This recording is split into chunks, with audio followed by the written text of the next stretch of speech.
In the first part of our story, we witnessed an extraordinary journey of transformation and redemption.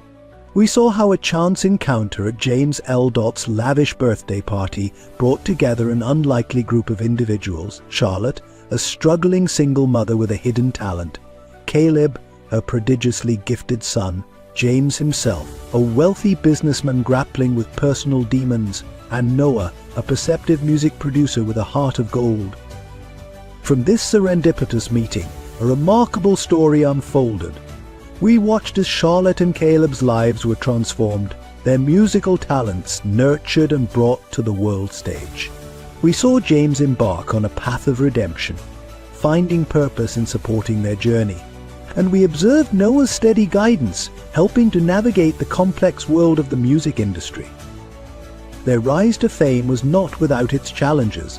Charlotte's secret illness, Caleb's struggle with the pressures of the spotlight, James's battle with alcoholism and past mistakes, and the cutthroat nature of the music business all threatened to derail their dreams. Yet, through it all, they formed bonds that transcended their initial roles, becoming a chosen family united by their love for music and each other. As the curtain falls on this first act, we find our characters at a crossroads. Their success has given them a platform, and with it, a growing awareness of the power they hold to effect change. The seeds of a larger purpose have been planted, a vision to bring music education to those who need it most. But as we turn the page to the next chapter of their story, we must ask, what challenges await as they step into this new role as advocates and change makers? How will their relationships evolve under the weight of their growing influence? And what unexpected melodies will join the symphony of their lives? Join us as we delve deeper into the lives of Charlotte, Caleb, James, and Noah. In this next part, we'll explore how their personal journeys intertwine with a greater mission as they use their voices not just to entertain, but to inspire and transform. The stage is set for a powerful exploration of music's ability to heal, unite, and spark social change. To prepare to be moved, challenged, and inspired as we continue this captivating tale of music, love, and the indomitable human spirit. The next movement of their extraordinary symphony is about to begin. The day Charlotte had been dreading finally arrived. As she sat in the sterile hospital room, the weight of her secret bearing down on her, she knew it was time to face the truth. Her condition had worsened rapidly, and there was no hiding it anymore. Caleb sat beside her, his young face etched with worry. He had noticed the changes in his mother, the increased fatigue, the weight loss she couldn't hide, the pain she tried to mask. But nothing had prepared him for this moment. "Caleb, sweetheart," Charlotte began, her voice barely above a whisper, "there's something I need to tell you." As she explained her illness, the treatment she had been undergoing in secret, Caleb's world seemed to shatter. Tears streamed down his face as he gripped his mother's hand tightly. "Why didn't you tell me, Mom?" he asked, his voice breaking. "I could have helped. We could have faced this together." Charlotte's heart ached at the pain in her son's eyes. "I wanted to protect you, to let you focus on your music and your recovery. I thought I could beat this without burdening you." As the reality of the situation sank in, Caleb's initial shock gave way to a determination that reminded Charlotte so much of herself. "We'll fight this together, Mom," he declared, his jaw set firmly. "You're not alone anymore." The news spread quickly. James, who had sensed something was amiss but hadn't wanted to pry, was devastated. He rushed to the hospital, memories of Hannah's illness flooding back, threatening to overwhelm him.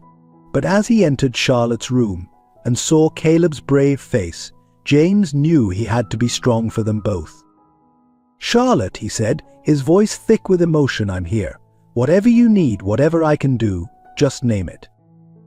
Noah arrived soon after, having cancelled all his appointments upon hearing the news. The shock on his face was evident, but he quickly composed himself, ready to offer his support. As Charlotte's medical team explained the treatment options, the gravity of the situation became clear. The cancer had progressed further than they had hoped, and the road ahead would be challenging. But Charlotte, surrounded by her makeshift family, felt a strength she hadn't expected. "We're going to get through this," James said firmly, looking around at the group. "Together." Tossa. The days that followed were a whirlwind of tests, consultations, and difficult decisions. Charlotte, always the pillar of strength, found herself leaning on others for support. Caleb rarely left her side, often playing soft melodies on a small keyboard they had brought to the hospital room. James threw himself into researching treatment options, using his connections to consult with top oncologists around the world. His determination to help Charlotte reminded him of the man he used to be, focused, resourceful, and unwavering in his commitment. Noah took charge of managing Charlotte and Caleb's professional obligations, carefully crafting statements to the press and rearranging schedules to give them the privacy they needed. He also set up a private online platform where fans could send their well wishes, creating a virtual tidal wave of support that touched Charlotte deeply. As news of Charlotte's condition spread, the music community rallied around her. Messages of support poured in from fellow musicians, many offering to organize benefit concerts to help with medical expenses. Charlotte was overwhelmed by the outpouring of love and support. One evening, as Charlotte rested in her hospital bed, she overheard a conversation between James and Caleb in the hallway. "How are you holding up, kiddo?" James asked gently. "I'm scared," Caleb admitted, his voice small, "but I have to be strong for Mom." "It's okay to be scared," James replied. "Being strong doesn't mean you don't feel fear. It means you face that fear and keep going anyway. And you're not alone in this. We're all here for you and your mom." Charlotte felt tears welling up in her eyes. The bond that had formed between James and Caleb, the family they had all become, was a bright light in the darkness of her diagnosis. As the initial shock wore off and they settled into a new routine, Charlotte found herself reflecting on the journey that had brought them all together. From that first unexpected performance at James's party to the global campaign for music education, it had been an incredible ride. And now, facing the biggest challenge of her life, she was grateful for every moment, every song, every connection that had led to this point. One afternoon, as her medical team discussed the next steps in her treatment plan, Charlotte made a decision. "I want to keep performing," she announced, much to everyone's surprise. "As long as I'm able, I want to share my music. It's not just what I do, it's who I am." A doctor looked concerned. "Charlotte, the treatments will be grueling. Your energy levels." "It will be managed," Charlotte interrupted firmly.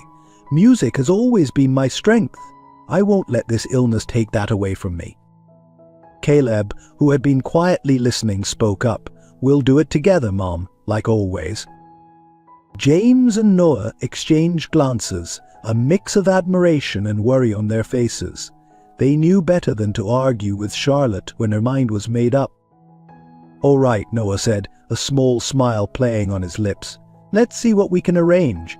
But you have to promise to take it easy and listen to your doctors."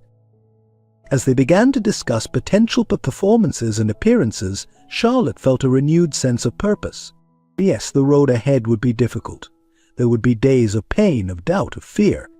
But there would also be music, and as long as there was music, there was hope. Looking around at the faces of her loved ones, Caleb's determined expression, James's supportive smile, Noah's thoughtful gaze, Charlotte knew that no matter what happened, she was not facing this battle alone. They were a family bound not by blood, but by something equally powerful, the transformative, healing power of music. As the sun set outside her hospital window, casting a warm glow across the room, Charlotte closed her eyes and began to hum softly.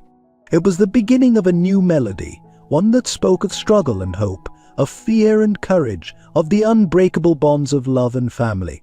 And as Caleb joined in, followed by James and Noah, their voices blending in perfect harmony, Charlotte knew that whatever challenges lay ahead, their song would continue.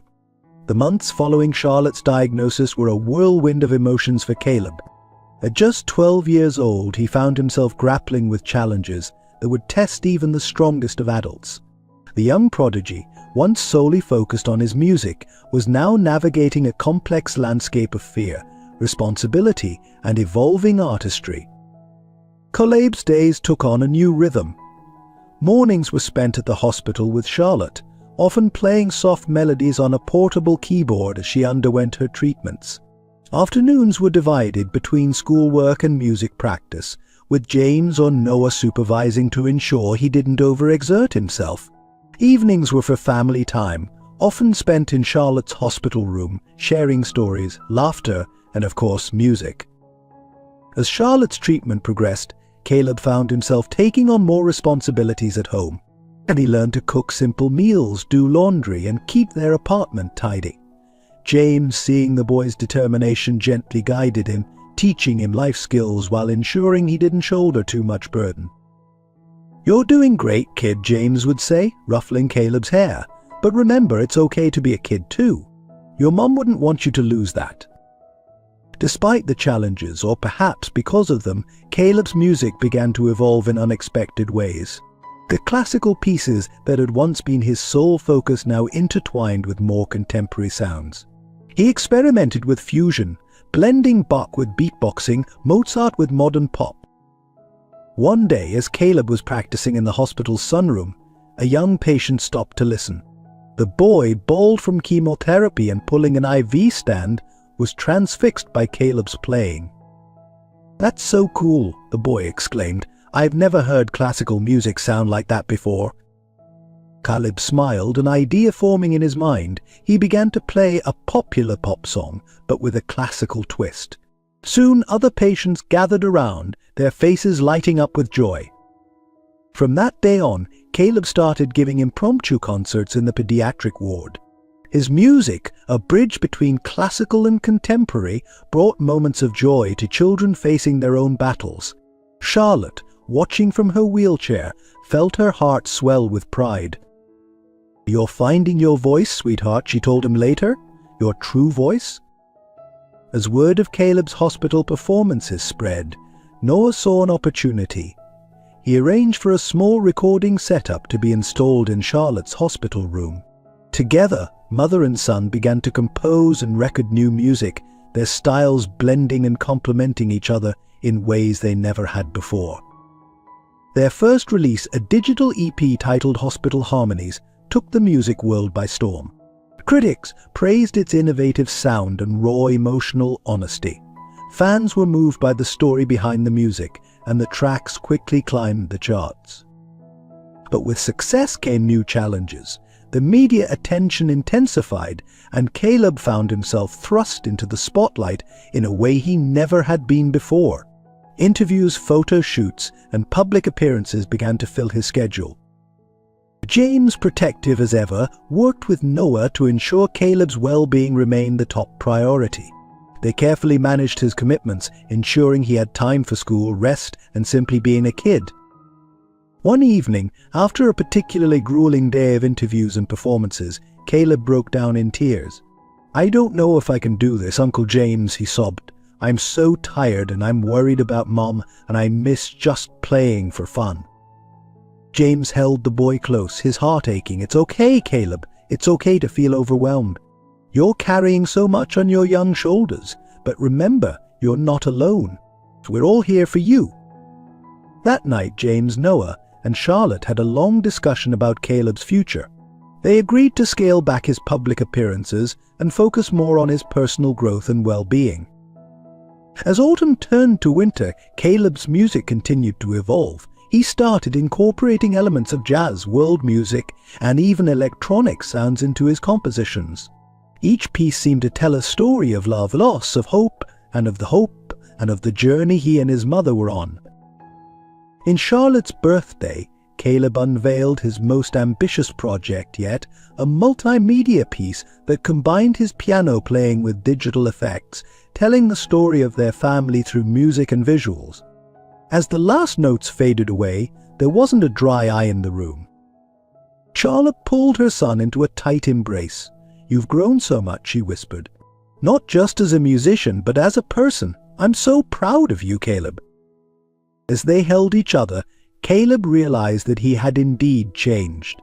He was no longer just a child prodigy, but an artist coming into his own.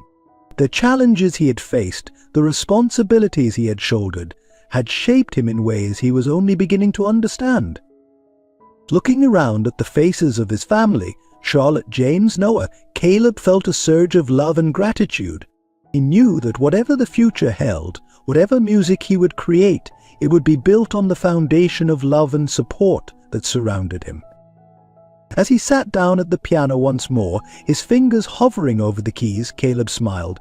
He was ready for whatever came next, ready to face the world with his music, his family by his side. The melody that flowed from his fingertips was both familiar and new, a perfect harmony of who he had been and who he was becoming.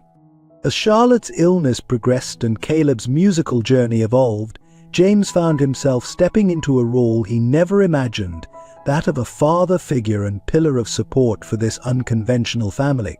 The man who once measured his worth by his bank account and business deals now found purpose in the small, everyday acts of kindness and care.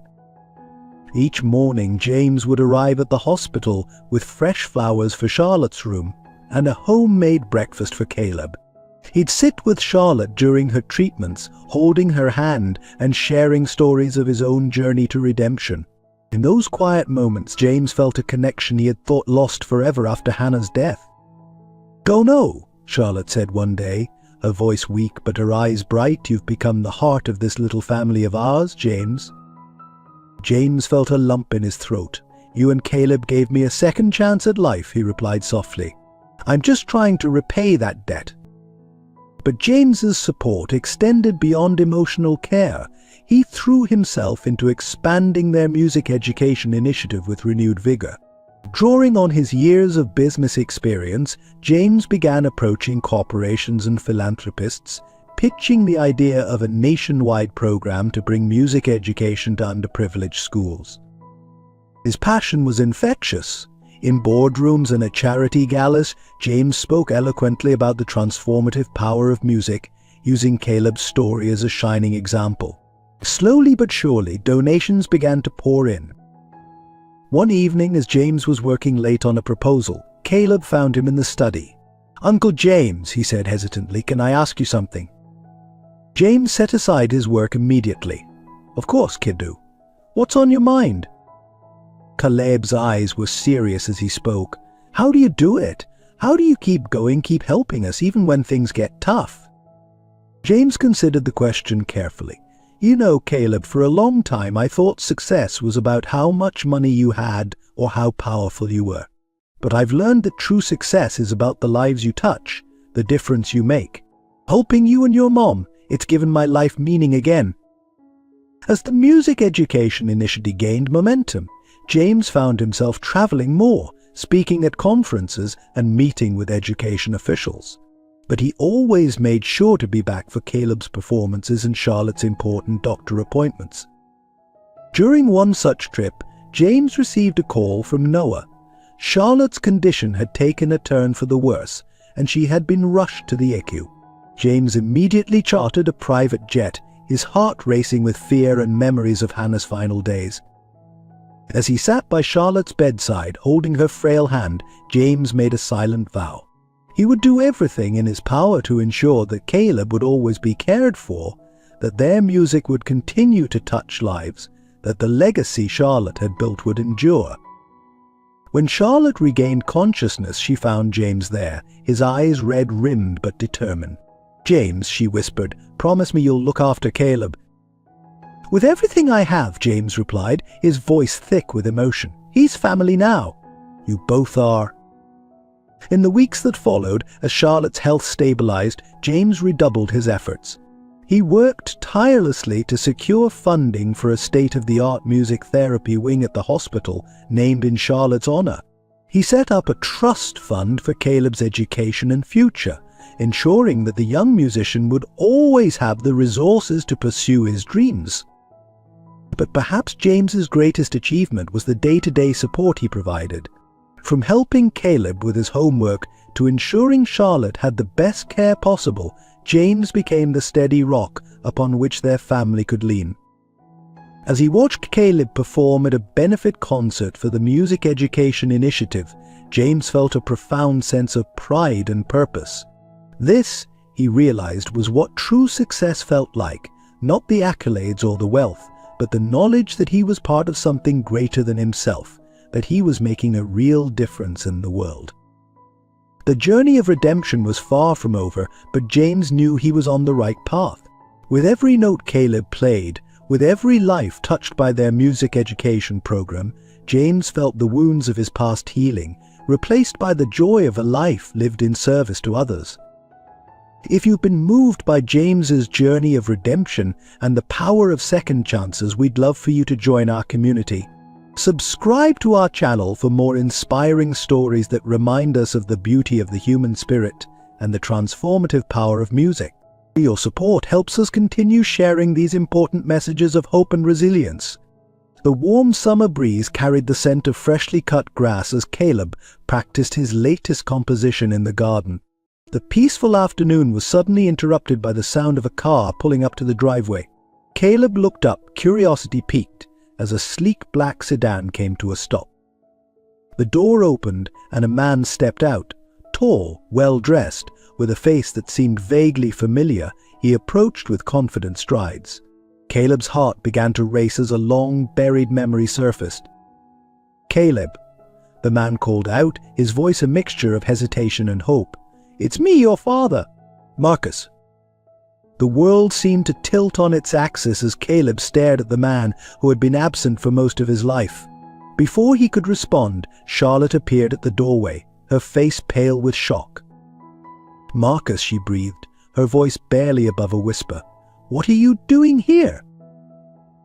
Marcus shifted uncomfortably, his eyes darting between Charlotte and Caleb. I've been following your story in the news. The concerts, the charity work. I realized how much I've missed, how much I've lost. And I want to make things right." Charlotte's expression hardened. "It's been years, Marcus. You can't just waltz back into our lives and expect." "I know," Marcus interrupted, his voice pleading. "I know I have no right, but please just give me a chance to explain, to be a part of Caleb's Batu." Caleb, who had been silent until now, finally spoke. "Why now?" he asked, his young voice trembling with emotion. "Why did you leave us?" Marcus's face crumpled with regret. "I was young, scared. I made terrible mistakes. But I've changed. I want to know my son." The tension was palpable as Charlotte and Caleb exchanged glances. Before they could respond, James's car pulled up. Sensing the charged atmosphere, he quickly made his way to Charlotte's side. "What's going on here?" he asked, his protective instincts kicking in. Marcus straightened, a flash of jealousy crossing his face. "I'm Caleb's father, and you are." James's eyes narrowed. "I'm a friend of the family. A very close friend." The two men sized each other up, the air thick with unspoken challenges. Charlotte, seeing the situation escalating, made a decision. "Marcus, this isn't the time or place. If you want to talk, we'll do it properly with lawyers present." Marcus nodded reluctantly. "I understand, but I want you to know I'm not going anywhere. And I want to be a part of Caleb's life to support him. I have rights." As Marcus drove away, the family was left reeling. Caleb, overwhelmed by the encounter, retreated to his room. Charlotte sank into a chair, her face in her hands. "What are we going to do?" she asked, looking up at James. James knelt beside her, his face determined. "We'll face this together. I'll contact my lawyers. We'll make sure Caleb's best interests are protected." Over the next few weeks, the situation grew increasingly complex. Marcus, true to his word, filed for partial custody. He claimed that with Charlotte's illness, he was better equipped to provide for Caleb's needs. The legal battle that ensued was bitter and draining. Charlotte, already weakened by her treatment, struggled to keep up with the demands of court appearances and depositions. Caleb, torn between curiosity about his biological father and loyalty to the family he knew, became withdrawn and moody. James, seeing the toll it was taking on them all, decided to take matters into his own hands. He arranged a meeting with Marcus, away from the lawyers and the courtroom drama. "Look," James said, his voice firm but not unkind, "I understand you want to be a part of Caleb's life, but you need to understand what you're walking into. This isn't about your rights, it's about what's best for Caleb. Marcus bristled. And you think you know what's best for my son? I think Charlotte knows what's best for her son, James countered. And I think tearing him away from the only life he's known, especially now with Charlotte's ill, it's not the answer. As they talked, a grudging understanding began to form between the two men. Marcus, seeing the depth of James's commitment to Caleb and Charlotte, realized that his approach had been misguided. I don't want to hurt them, Marcus admitted finally. I've missed so much, but I want a chance to make it right.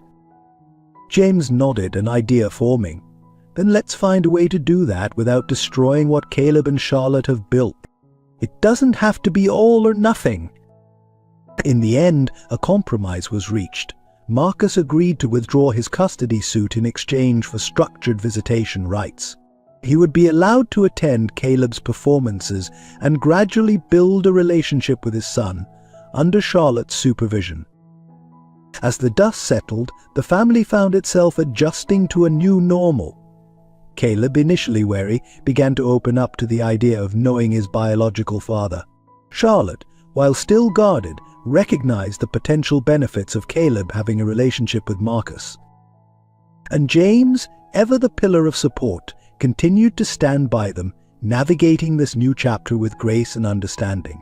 As he watched Caleb tentatively sharing his latest composition with Marcus, James felt a mix of emotions, protectiveness, a twinge of jealousy, but also hope. This wasn't the family any of them had envisioned, but it was theirs. Complicated, challenging, but bound by love and the healing power of music.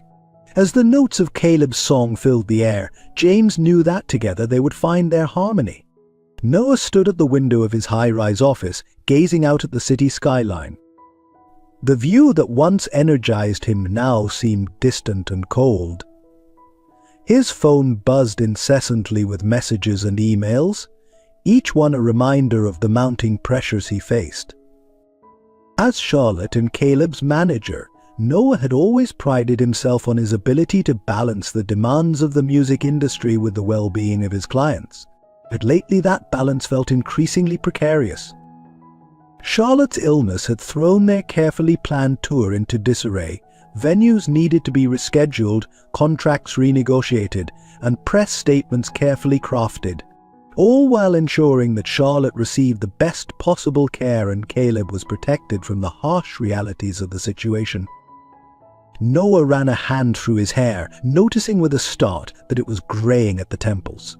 When had that happened, he couldn't remember the last time he'd had a full night's sleep or a meal that wasn't eaten hurriedly between meetings. A knock at the door interrupted his thoughts. His assistant poked her head in, looking apologetic. "Mr. Chen, the label executives are here for the meeting about Caleb's new album." Noah nodded, straightening his tie and plastering on a smile that didn't quite reach his eyes. "Send them in, please." As he sat through the meeting, discussing marketing strategies and release dates, Noah felt a growing sense of disconnect. The executives spoke of Caleb's music in terms of units sold and chart positions.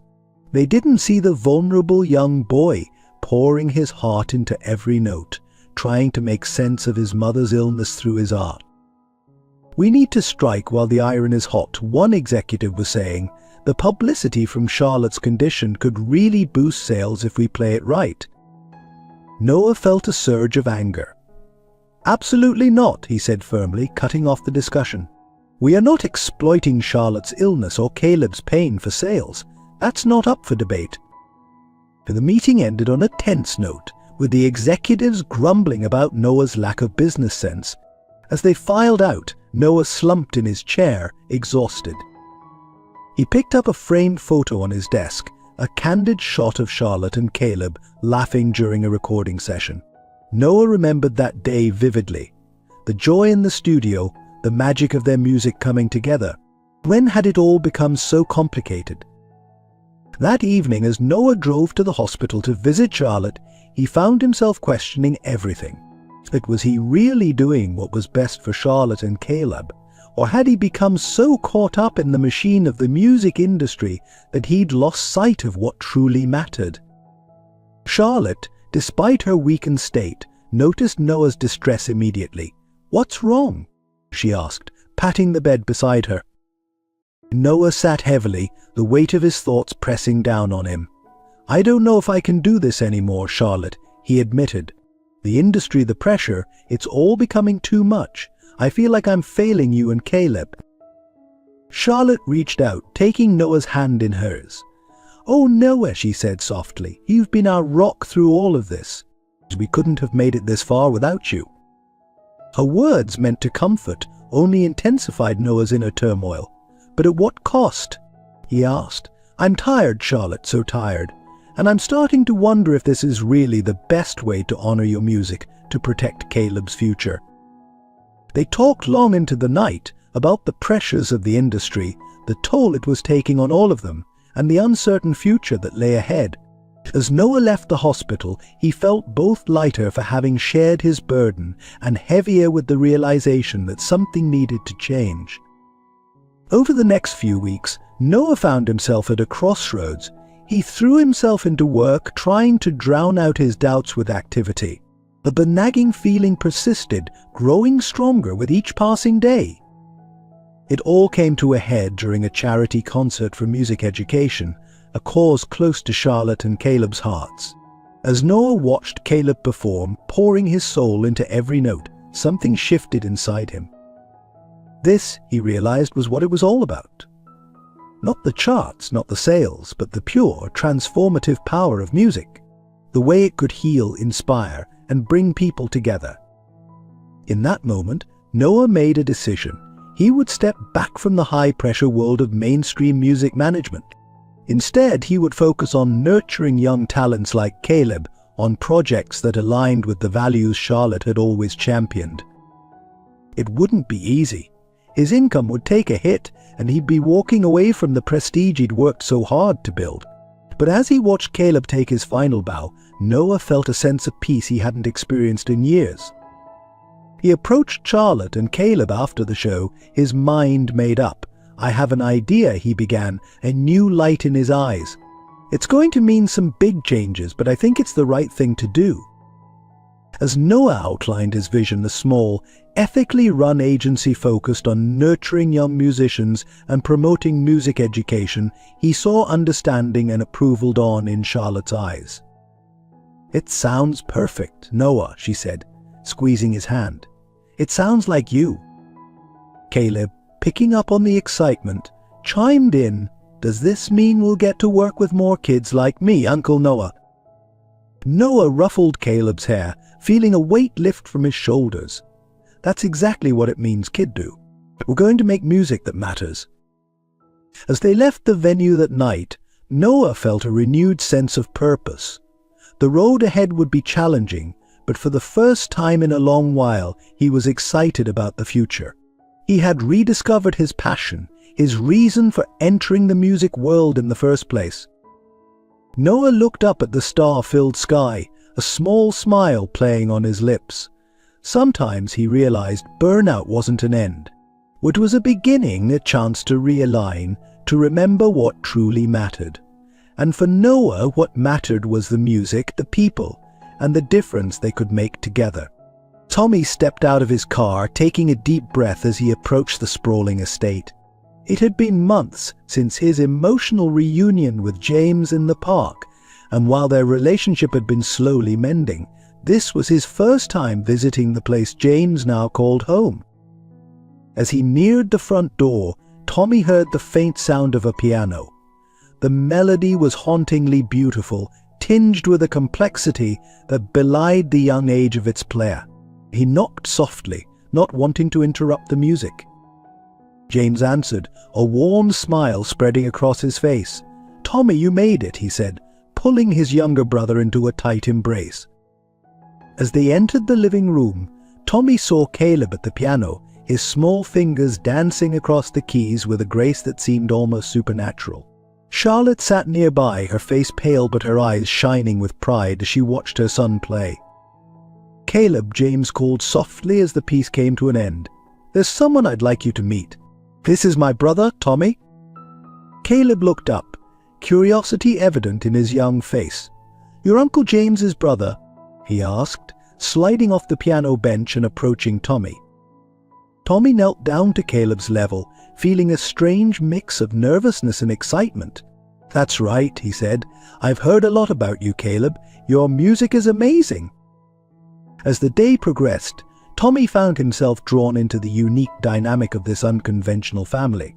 He watched as James moved about the house with a sense of purpose he'd never seen in his older brother before, tending to Charlotte's needs and engaging with Caleb in a way that was almost paternal. During a quiet moment as Charlotte rested and Caleb practiced, Tommy and James sat on the patio, nursing cups of coffee. "This is not what I expected," Tommy admitted. "You seem different, James, happier." James nodded, his gaze distant. "I am," he said softly. "It's strange, isn't it? I lost everything, my fortune, my status, but I've gained so much more. A family, a purpose." Tommy felt a lump form in his throat. "I'm sorry I wasn't there for you," he said. "When Hannah died, when you were struggling, I should have been there." James turned to his brother, his eyes soft. "We both made mistakes, Tommy, but we're here now. That's what matters." As the days turned into weeks, Tommy found himself spending more and more time at the estate. He and Caleb formed a special bond, with Tommy sharing stories of his own struggles with addiction and how music had been a lifeline for him during recovery. One evening, as Tommy was helping Caleb with a particularly challenging piece, Charlotte watched from the doorway, her heart full of joy. "You're good with him," she said softly as Caleb ran off to fetch some sheet music. "He needs male role models in his life, especially now." Tommy felt a surge of emotion. "He's an incredible kid," he said. "You've done an amazing job, Charlotte." Charlotte's eyes misted over. "I just hope I've done enough," she whispered, "with my condition." Tommy took her hand, squeezing it gently. "Hey," he said firmly, "you've given him a foundation of love and music that will last a lifetime. And you're not alone in this. James, Noah, me, we're all here. We're family now." As the weeks passed, Tommy found himself becoming an integral part of their lives. He helped James with the Music Education Initiative, drawing on his own experiences to connect with at-risk youth. He supported Charlotte during her treatments, often sitting with her for hours sharing stories and laughter. But it was his relationship with Caleb that truly transformed Tommy. In the young boy's passion for music and resilience in the face of adversity, Tommy saw a reflection of his own journey. He found himself opening up about his past in ways he never had before, using his experiences to guide and support Caleb. One night, after a particularly emotional conversation about the challenges of growing up in the spotlight, Caleb looked at Tommy with wise beyond his years eyes. "Uncle Tommy," he said softly, "I'm glad you're here. It's like the family was missing a piece, and now it's complete." Tommy felt tears prick his eyes.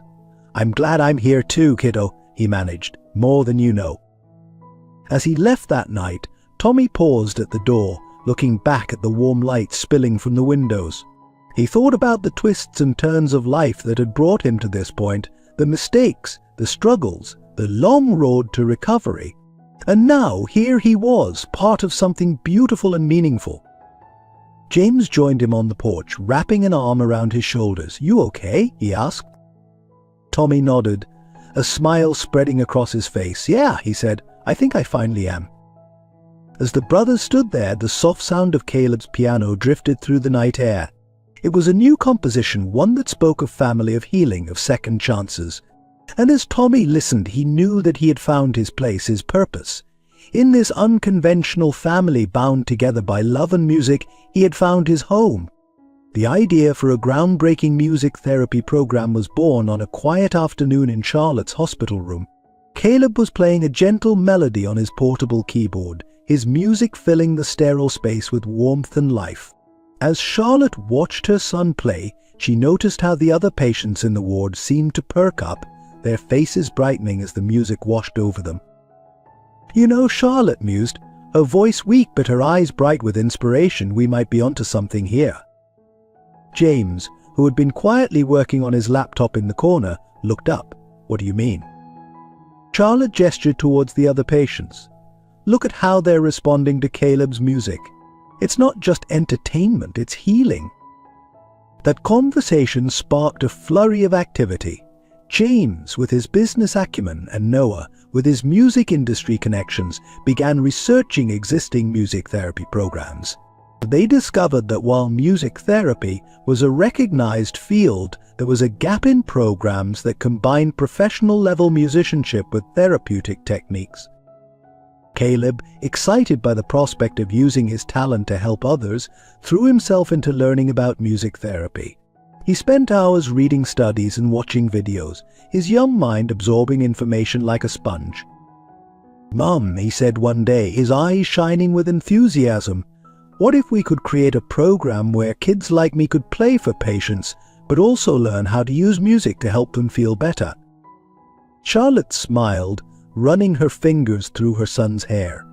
"That's a beautiful idea, sweetheart. Let's see what we can do." Over the next few weeks, a plan began to take shape.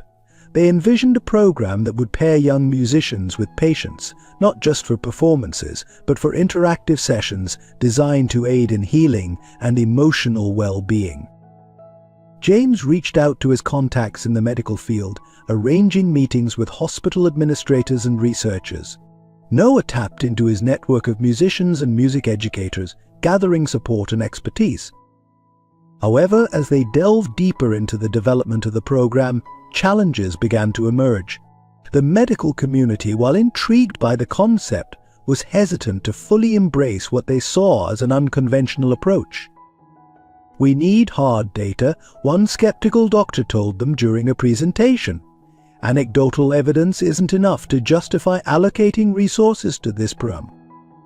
Undeterred, Charlotte and her team decided to launch a pilot program. They started small, with Caleb and a few other young musicians from his school volunteering their time at the hospital where Charlotte was receiving treatment. The results were promising. Patients reported decreased pain levels and improved mood after the music sessions. Nurses noticed that participants were more cooperative with their treatments and seemed to have a more positive outlook. Funding remained a significant hurdle. Despite the positive feedback, securing financial support for a larger-scale program proved difficult. "We need to think bigger," James said during a strategy meeting. "What if we could show that this program not only helps patients, but also provides valuable experience for young musicians?" This led to a partnership with a local music conservatory. Students would receive credit for participating in the program, gaining real-world experience in the therapeutic applications of music while helping patients. As word of the program spread, more hospitals expressed interest. Charlotte, despite her weakening health, became a passionate advocate, giving interviews and speaking at medical conferences when she was able. "Music has the power to heal in ways we're only beginning to understand," she told a rapt audience at a healthcare symposium. "By combining the talent of young musicians with the needs of patients, we're not just creating beautiful music, we're creating hope." The breakthrough came when a renowned neurologist published a study on the effects of their program on patients recovering from strokes. The data showed significant improvements in motor skills and speech recovery among participants. Suddenly, doors that had been closed began to open. Grant money started flowing in, and hospitals across the country reached out, eager to implement similar programs. Caleb, now a teenager, had become an eloquent spokesperson for the initiative. His personal experiences, both as a musician and as the child of a patient, lent authenticity and emotional weight to his advocacy. "Music gave me a way to connect with my mom when words failed," he told a group of potential donors. "Now we have the chance to give that gift to others." As the program grew, challenges remained. Balancing the needs of patients with the educational requirements for the young musicians was an ongoing process of refinement. Ensuring consistency in the quality of care across different locations required careful planning and training. But with each success story, a child finding their voice through song, an elderly patient rediscovering long-lost memories through familiar melodies, the team's resolve strengthened. One evening, as Charlotte listened to Caleb play for a group of young cancer patients, she felt a sense of profound fulfillment. The music that had been her life's passion was now touching lives in ways she had never imagined. "We did it," she whispered to James, who sat beside her, his eyes misty as he watched the scene before them. James squeezed her hand gently. "No, Charlotte," he replied softly. "You did it, you and Caleb. You've created something beautiful and lasting." As Caleb's music filled the room, bringing smiles to tired faces and hope to weary hearts, Charlotte knew that whatever the future held, this legacy of healing through music would endure. The journey had been challenging, filled with setbacks and moments of doubt. But as she watched her son share his gift, bringing light to dark places, Charlotte knew that every struggle had been worth it. They had created not just a program, but a movement, one that would continue to grow and touch lives long after the final notes faded away. As the golden hues of autumn painted the city, Charlotte found herself facing the most challenging chapter of her journey yet. The experimental treatments that had kept her illness at bay were losing their efficacy, and her body was growing weaker by the day. Yet, her spirit remained undiminished, fueled by an unwavering determination to see her son flourish and their shared musical legacy endure. One crisp morning, as Charlotte sat by her bedroom window, watching leaves dance in the breeze, she made a decision. She would use whatever time she had left to create something truly extraordinary with Caleb, a final album that would encapsulate their journey, their love, and the transformative power of music. "Caleb, sweetheart," she called softly as he entered the room, his arms laden with sheet music. "I have an idea for our next project." As she outlined her vision, Caleb's eyes widened, a mix of excitement and apprehension flickering across his young face.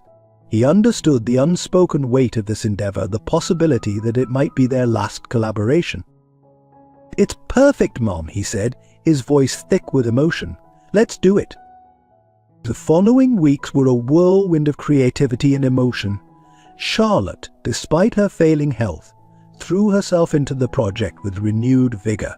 She and Caleb spent hours at the piano, composing melodies that spoke of love, loss, hope, and resilience. James and Noah, recognizing the importance of this project, worked tirelessly to create the perfect recording environment.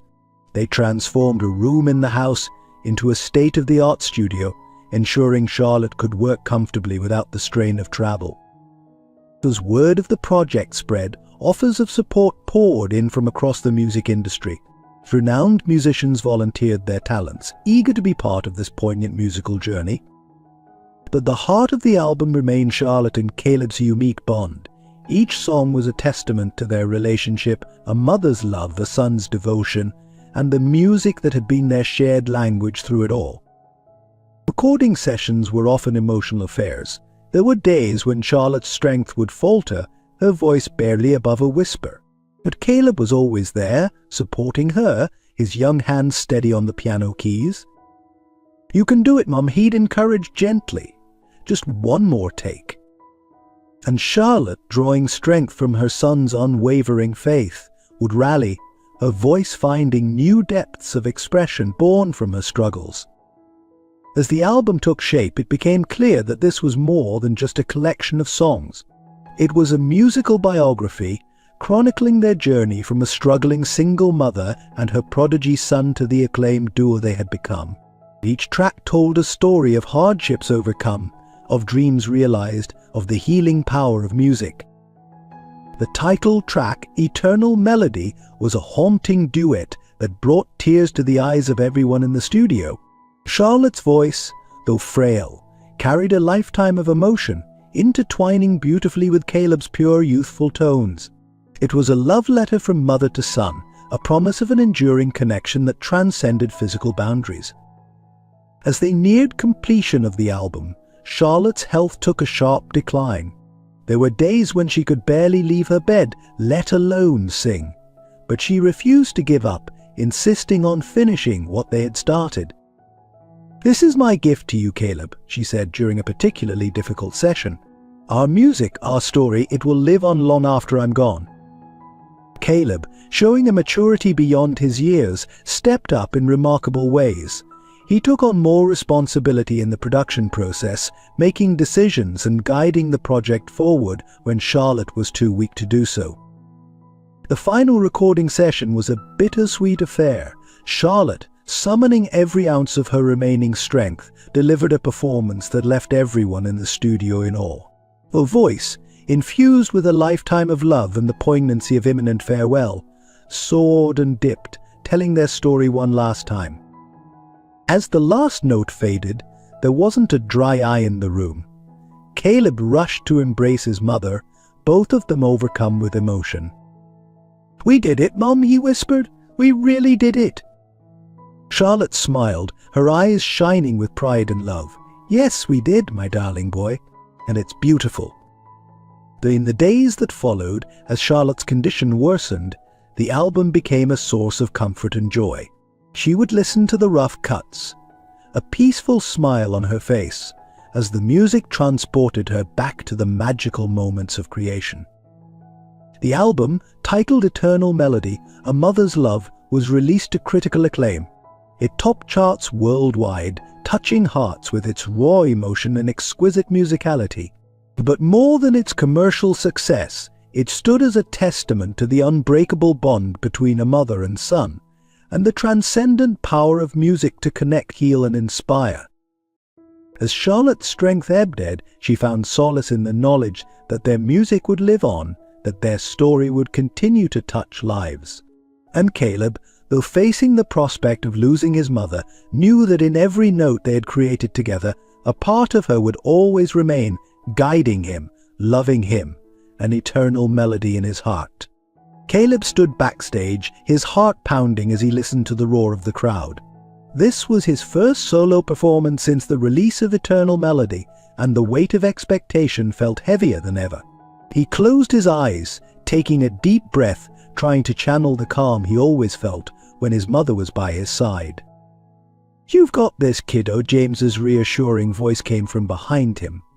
Caleb turned to see his uncle, no more than an uncle now, standing there, a proud smile on his face.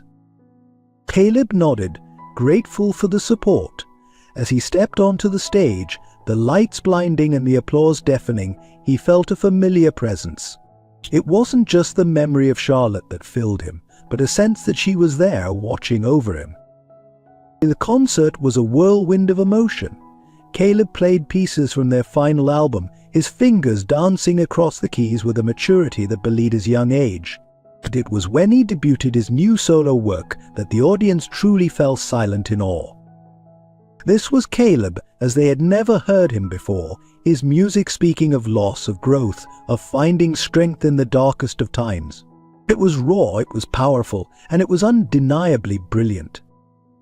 As the final notes faded away, there was a moment of hushed silence before the hall erupted in a standing ovation. Caleb, overwhelmed by the response, felt tears pricking at his eyes. He had done it. He had taken the first step into his new musical identity.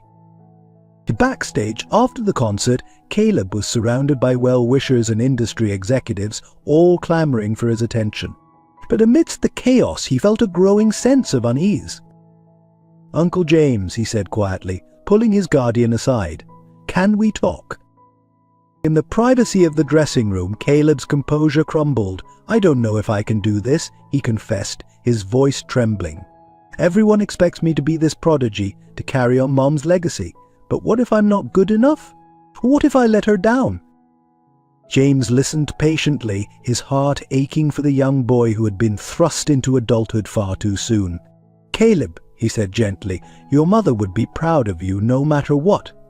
Her legacy isn't about chart positions or critical acclaim. It's about the love of music, the power to touch people's hearts. And tonight you did that in spades." Over the next few months, Caleb threw himself into his music with renewed vigor. He experimented with new styles, collaborating with artists from diverse genres. Some purists criticized this departure from his classical roots, but Caleb remained undeterred. "Music evolves," he told an interviewer, "and so do I. My mom taught me that music is about expression, about connecting with people. That's what I'm trying to do." The pressure of public scrutiny was intense. Every performance was analyzed, every new composition dissected. Social media buzzed with opinions about the young prodigy's direction. Noah, ever the protective manager, did his best to shield Caleb from the harsher criticisms. But Caleb, wise beyond his years, insisted on staying informed. "I need to know what people are saying," he explained. "How else can I grow?" As Caleb worked on his first full solo album, he found himself grappling with more than just musical challenges. The lyrics he wrote spoke of grief, of the struggle to find identity, of the pressure to live up to a legacy. One night after a particularly grueling recording session, Caleb broke down. James found him curled up in Charlotte's old studio, clutching one of her scarves. "I miss her so much," Caleb sobbed. "How am I supposed to do this without her?" James held the boy close, his own eyes misty. "She's still with you, Caleb, in every note you play, in every song you write. And you're not alone, we're all here for you." And as the album took shape, it became clear that this was more than just a collection of songs. It was Caleb's coming-of-age story, a musical journey from child prodigy to young artist finding his own voice. The title track, "Echoes of You," was a hauntingly beautiful piece that blended Caleb's classical training with contemporary elements. It spoke of carrying the echoes of loved ones lost, of finding one's own melody within the symphonies of the past. When the album was finally released, the response was overwhelming. Critics praised Caleb's maturity and artistic growth. Fans connected deeply with the raw emotion in his music. But for Caleb, the most meaningful response came in the form of letters from young people who had been touched by his journey. They wrote of how his music had helped them through their own losses, how it had inspired them to pursue their passions. As Caleb read these letters, often with James and Noah by his side, he felt a sense of purpose stronger than ever before. He realized that in sharing his story, his struggles, his growth through music, he was carrying on his mother's legacy in the truest sense. The path ahead was still uncertain, filled with challenges and expectations. But as Caleb sat at his piano, fingers poised over the keys, he felt a sense of peace. He knew that whatever came next, he had the strength to face it, a strength born from love, nurtured by music and echoing with the eternal melody of a mother's legacy. As the first rays of sunlight crept through the curtains, James stirred from his fitful sleep. The weight of responsibility he carried seemed heavier in these quiet morning hours. He glanced at the photo on his bedside table, a candid shot of Charlotte, Caleb and himself, all laughing during a picnic in happier times. A bittersweet smile crossed his face as he remembered Charlotte's last words to him. "Take care of our boy, James. Help him find his way." With a deep breath, James rose and began his day. As he prepared breakfast, he could hear the faint sound of Caleb playing the piano upstairs. The melody was unfamiliar, a new composition perhaps. James marveled at how music had become Caleb's way of processing his emotions, just as it had been for Charlotte. Later that morning, as James sat in his home office reviewing documents for the Music Education Foundation, a gentle knock interrupted his concentration. Caleb stood in the doorway, looking uncertain. "Uncle James," he began hesitantly, "I've been thinking about my future." James set aside his work, giving Caleb his full attention. "What's on your mind, kiddo?" Caleb entered the room, fidgeting with the hem of his shirt. "I love music, I really do. But lately I've been wondering if there's more I could be doing. Mom always talked about using our talents to make a difference." James nodded encouragingly, sensing the importance of this moment. "Go on," he prompted gently. "Well," Caleb continued, gaining confidence, "I've been researching music therapy programs, and not just performing for patients, but actually studying to become a certified music therapist. And I think that's what I want to do." James felt a surge of pride and a twinge of concern. This was a significant shift from the performance-focused career path Caleb had been on. "And that's a big decision, Caleb. Are you sure this is what you want?" Caleb nodded, his eyes shining with determination. "I want to use my music to heal, to help people the way Mom did." I think she'd be proud."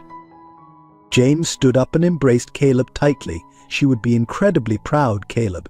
Just as I am."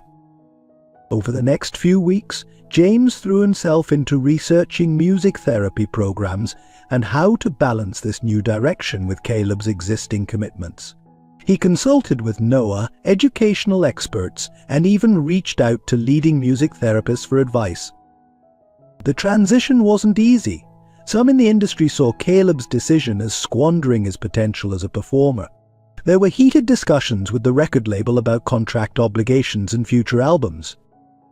Through it all, James stood firm as Caleb's advocate and protector. He negotiated tirelessly, leveraging his business acumen to create a path that would allow Caleb to pursue his studies while still honoring his musical commitments.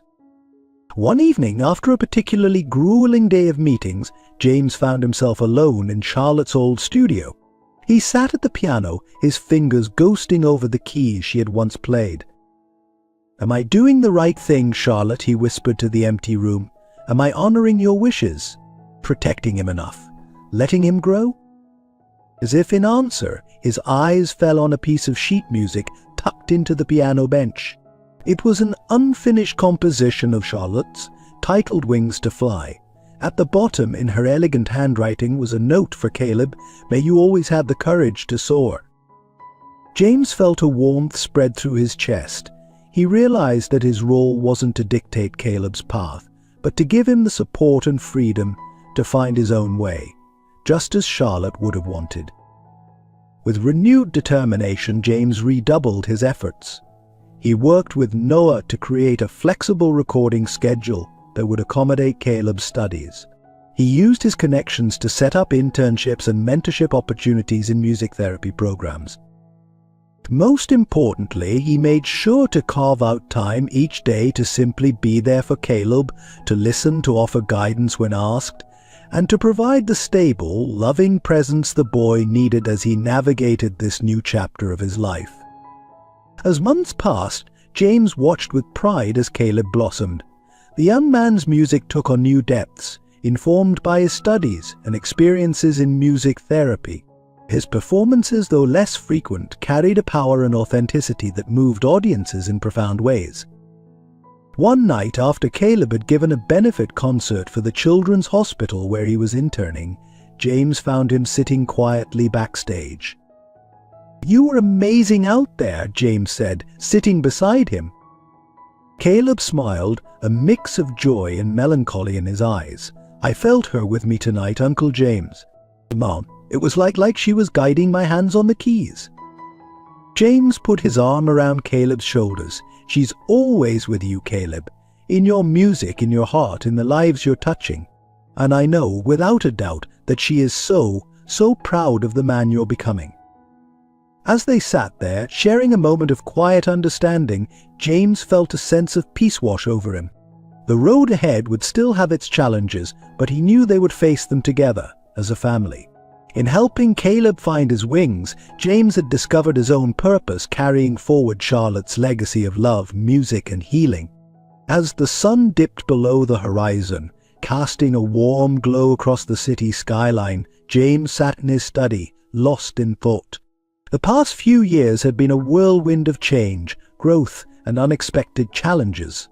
Tonight his mind was focused on a more immediate concern, the pivotal concert that would take place the following evening. This wasn't just any performance. It was to be Charlotte's final public appearance, a celebration of her life and music, and Caleb's debut of his solo work. So the significance of the event weighed heavily on James's heart. A soft knock at the door pulled him from his reverie. "Come in," he called. Tommy entered, his face etched with concern. "How are you holding up, big brother?" James sighed, running a hand through his graying hair. "I'm managing. There's so much riding on tomorrow night. I just want everything to be perfect for Charlotte and Caleb." Tommy nodded, understanding the unspoken emotions behind his brother's words. "They're lucky to have you, James. We all are."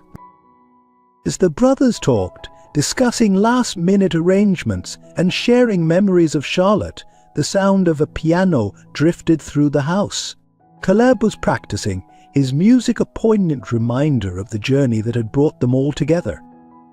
The next day dawned bright and clear, as if nature itself was setting the stage for the momentous event.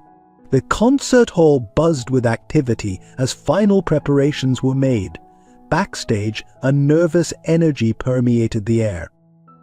Charlotte, seated in her wheelchair, looked pale but determined. Her illness had taken its toll, but her spirit remained undiminished. As the makeup artist applied the finishing touches, she caught James's eye in the mirror and smiled. "Thank you," she said softly, "for everything." James knelt beside her, taking her hand in his. "Charlotte, you don't need to thank me. You and Caleb, you've given me more than I could have ever imagined." Caleb, pacing nervously nearby, stopped to join them. "Mom, are you sure you're up for this?" he asked, his young face creased with worry.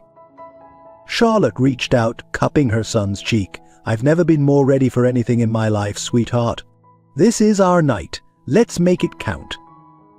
As the lights dimmed and the audience fell silent, James took his seat in the front row, his heart pounding. Tommy sat beside him, offering silent support. The concert began with a video montage of Charlotte and Caleb's journey from their early days struggling to make ends meet to their rise as a celebrated musical duo. As the final image faded, a single spotlight illuminated the stage, revealing Charlotte at the piano. Her fingers, though weakened by illness, found strength as they touched the keys. The opening notes of Song of the Soul filled the hall, and Charlotte's voice, fragile yet beautiful, began to weave its magic. As she sang, the years seemed to fall away. The Charlotte on stage was not the woman ravaged by illness, but the passionate musician who had touched countless lives with her art. The audience sat spellbound, many wiping away tears. Halfway through the song, Caleb joined his mother on stage. Their duet, a poignant blend of youth and experience, spoke of love, loss, and the unbreakable bond between them.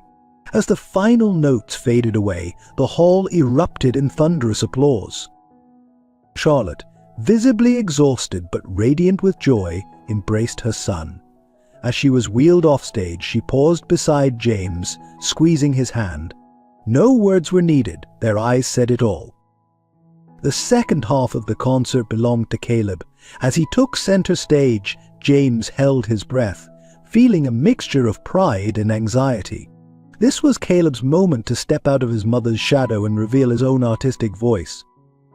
From the first note, it was clear that Caleb had come into his own. His music, while echoing the beauty and emotion that had made him and Charlotte famous, carried a distinct signature. It spoke of a young man grappling with loss, finding his place in the world and emerging stronger. As Caleb played his final piece, an original composition titled Legacy of Love, James felt tears streaming down his face. The music was a testament to everything they had been through, a promise of what was yet to come. The standing ovation that followed seemed to last an eternity. Caleb, overwhelmed by the response, bowed deeply, his eyes searching the wings where his mother watched, beaming with pride. As the audience began to file out, still buzzing with excitement, James made his way backstage. He found Charlotte and Caleb locked in an emotional embrace, both crying and laughing at the same time. "You did it," Charlotte whispered to her son. "You found your voice." James approached, his own eyes misty. "That was incredible. Both of you. Charlotte, you were magnificent. And Caleb, your music, it was beyond anything I could have imagined." As they stood there, basking in the afterglow of the performance, James felt a profound sense of gratitude. This unlikely family, brought together by circumstance and bound by love, had created something truly beautiful. Later that night, as James helped a thoroughly exhausted Charlotte into bed, she grabbed his hand. "James," she said, her voice weak but her eyes bright, "promise me you'll always be there for Caleb. He's going to need you," especially. She didn't finish the sentence, but they both understood. James nodded, his throat tight with emotion. "I promise, Charlotte, always." As he turned to leave, Charlotte called out once more, and James, "Thank you for helping us write this beautiful final chapter." James paused at the door, looking back at the remarkable woman who had changed his life in so many ways. "No, Charlotte," he said softly. "Thank you for letting me be a part of your story." As he closed the door gently behind him, James knew that while one chapter was ending, another was just beginning, and he was ready to face whatever came next, with music in his heart and family by his side. As the first light of dawn crept through the windows of the mansion, James found himself standing in the doorway of Charlotte's room, watching her peaceful slumber. The concert had taken a toll on her fragile health, but the joy it had brought seemed to linger, softening the lines of pain on her face. James's mind wandered to the challenges that lay ahead. Charlotte's condition was deteriorating rapidly, and they all knew that their time together was limited. Yet in the wake of the concert's success, there was a renewed sense of purpose, a desire to secure the legacy that Charlotte and Caleb had built together. Later that morning, as Charlotte rested, James gathered the family in his study. Caleb, looking both exhausted and exhilarated from the previous night's performance, sat beside Noah. Tommy leaned against the bookshelf, his face a mixture of concern and determination. "Now we need to talk about the future," James began, his voice steady despite the emotion he felt. "Charlotte's music, Caleb's career, the work we've been doing with music education and therapy, it's all too important to let it fade away." Noah nodded, understanding immediately. "You're thinking about creating a foundation." "Exactly," James replied. "A way to ensure that the impact of their music continues long after." He paused, unable to finish the sentence. Caleb, who had been quiet until now, spoke up. "Mom and I talked about something like this," he said softly. "She wanted to make sure that other kids would have the opportunities we did."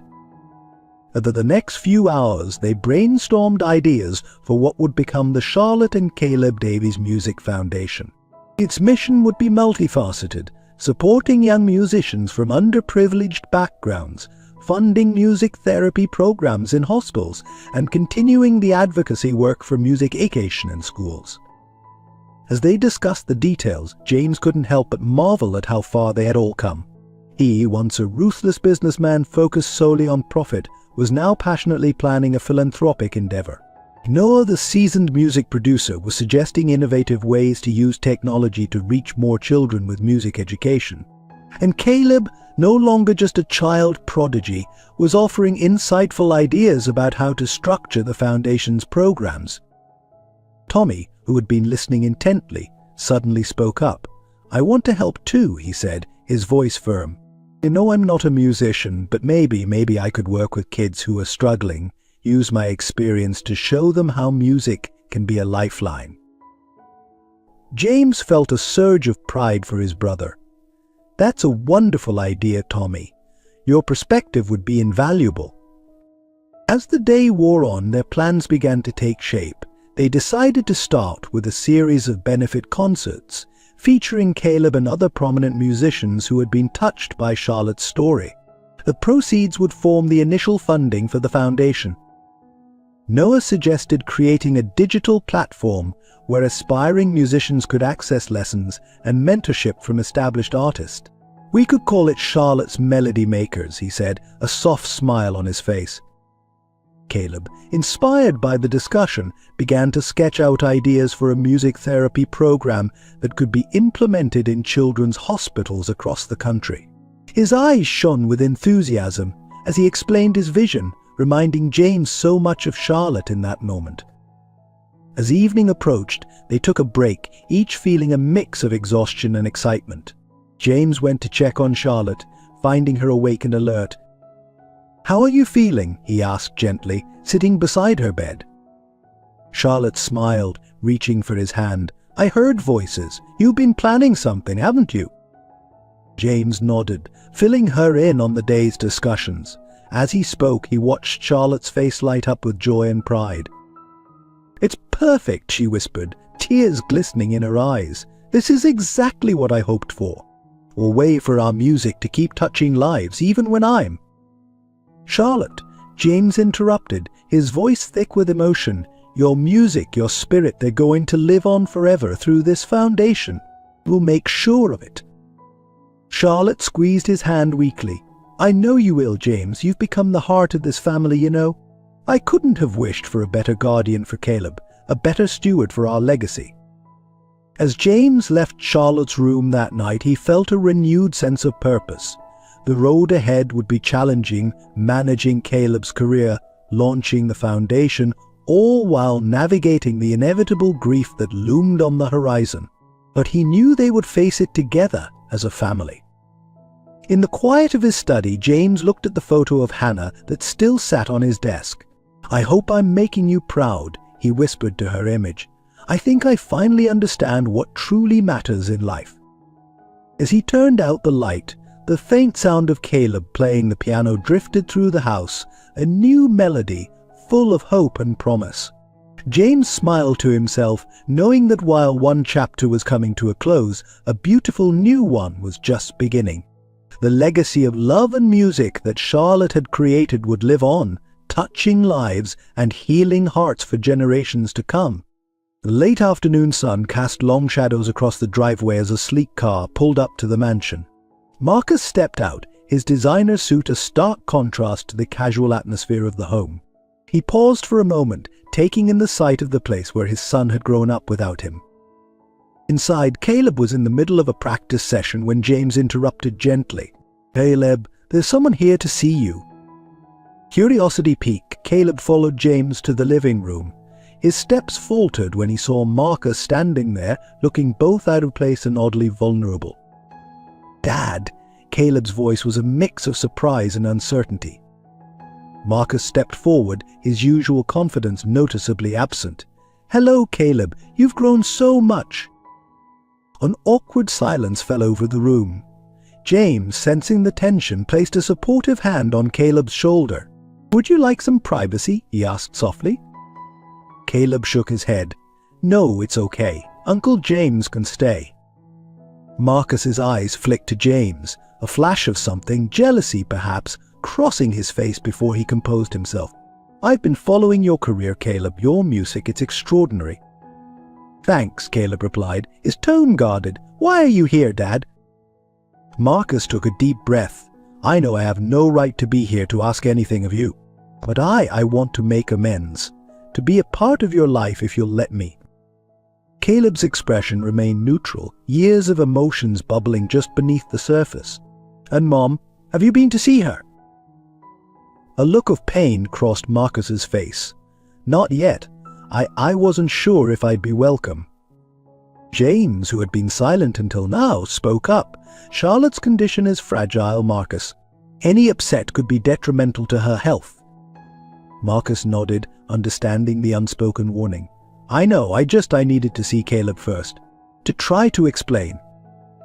Over the next hour, Marcus poured out his heart. He spoke of his own struggles with addiction, of the fear and shame that had driven him away all those years ago. He talked about the long road to recovery and the regret that had haunted him every day since he left. Caleb listened silently, his face a mask of conflicting emotions. When Marcus finished, the young musician stood up and walked to the piano. Without a word, he began to play a piece he had composed during the darkest days of Charlotte's illness. The melody filled the room, speaking of pain, longing, and the complex emotions of a child grappling with an absent parent's return. When the last notes faded away, Caleb turned back to Marcus, his eyes shining with unshed tears. "That's how I feel," he said simply. "I can't just forget the years you weren't here. But I think I'd like to try to know you." Marcus nodded, his own eyes moist. "That's more than I deserve. Thank you, Caleb." As Marcus prepared to leave, James pulled him aside. "He's been through a lot," James said, his voice low. "And if you're going to be in his life, you need to be all in. No more disappearing acts." Marcus met James's gaze steadily. "I understand, and I'm grateful that he's had you all these years. You've been more of a father to him than I ever was."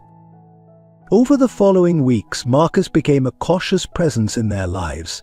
He attended Caleb's performances, offered tentative support, and even volunteered to help with the foundation's legal work.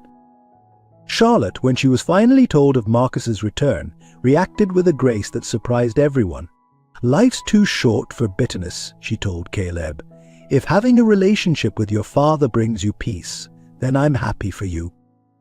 And as Marcus worked to rebuild his relationship with Caleb, the family dynamic shifted. There were moments of tension, particularly between Marcus and James as they navigated their roles in Caleb's life. But there were also moments of unexpected connection, as Marcus's legal expertise proved invaluable in setting up the foundation. One evening, after a particularly productive meeting about the foundation's structure, Marcus lingered behind as the others filed out. He turned to James, his expression serious. "I want you to know," he began hesitantly, "that I'm not trying to replace you in Caleb's life. You've been there for him in ways I never was. I'm trying to be better. To make up for lost time, if that's even possible." James studied Marcus for a long moment before responding. "Caleb has a big heart," he said finally. "There's room for both of us in it. Just don't let him down again." As Marcus nodded and left, James felt a strange mix of emotions. There was still a part of him that resented Marcus for the pain he had caused Charlotte and Caleb.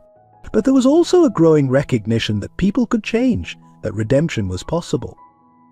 Later that night, as James checked on Charlotte, he found her awake, a thoughtful expression on her face.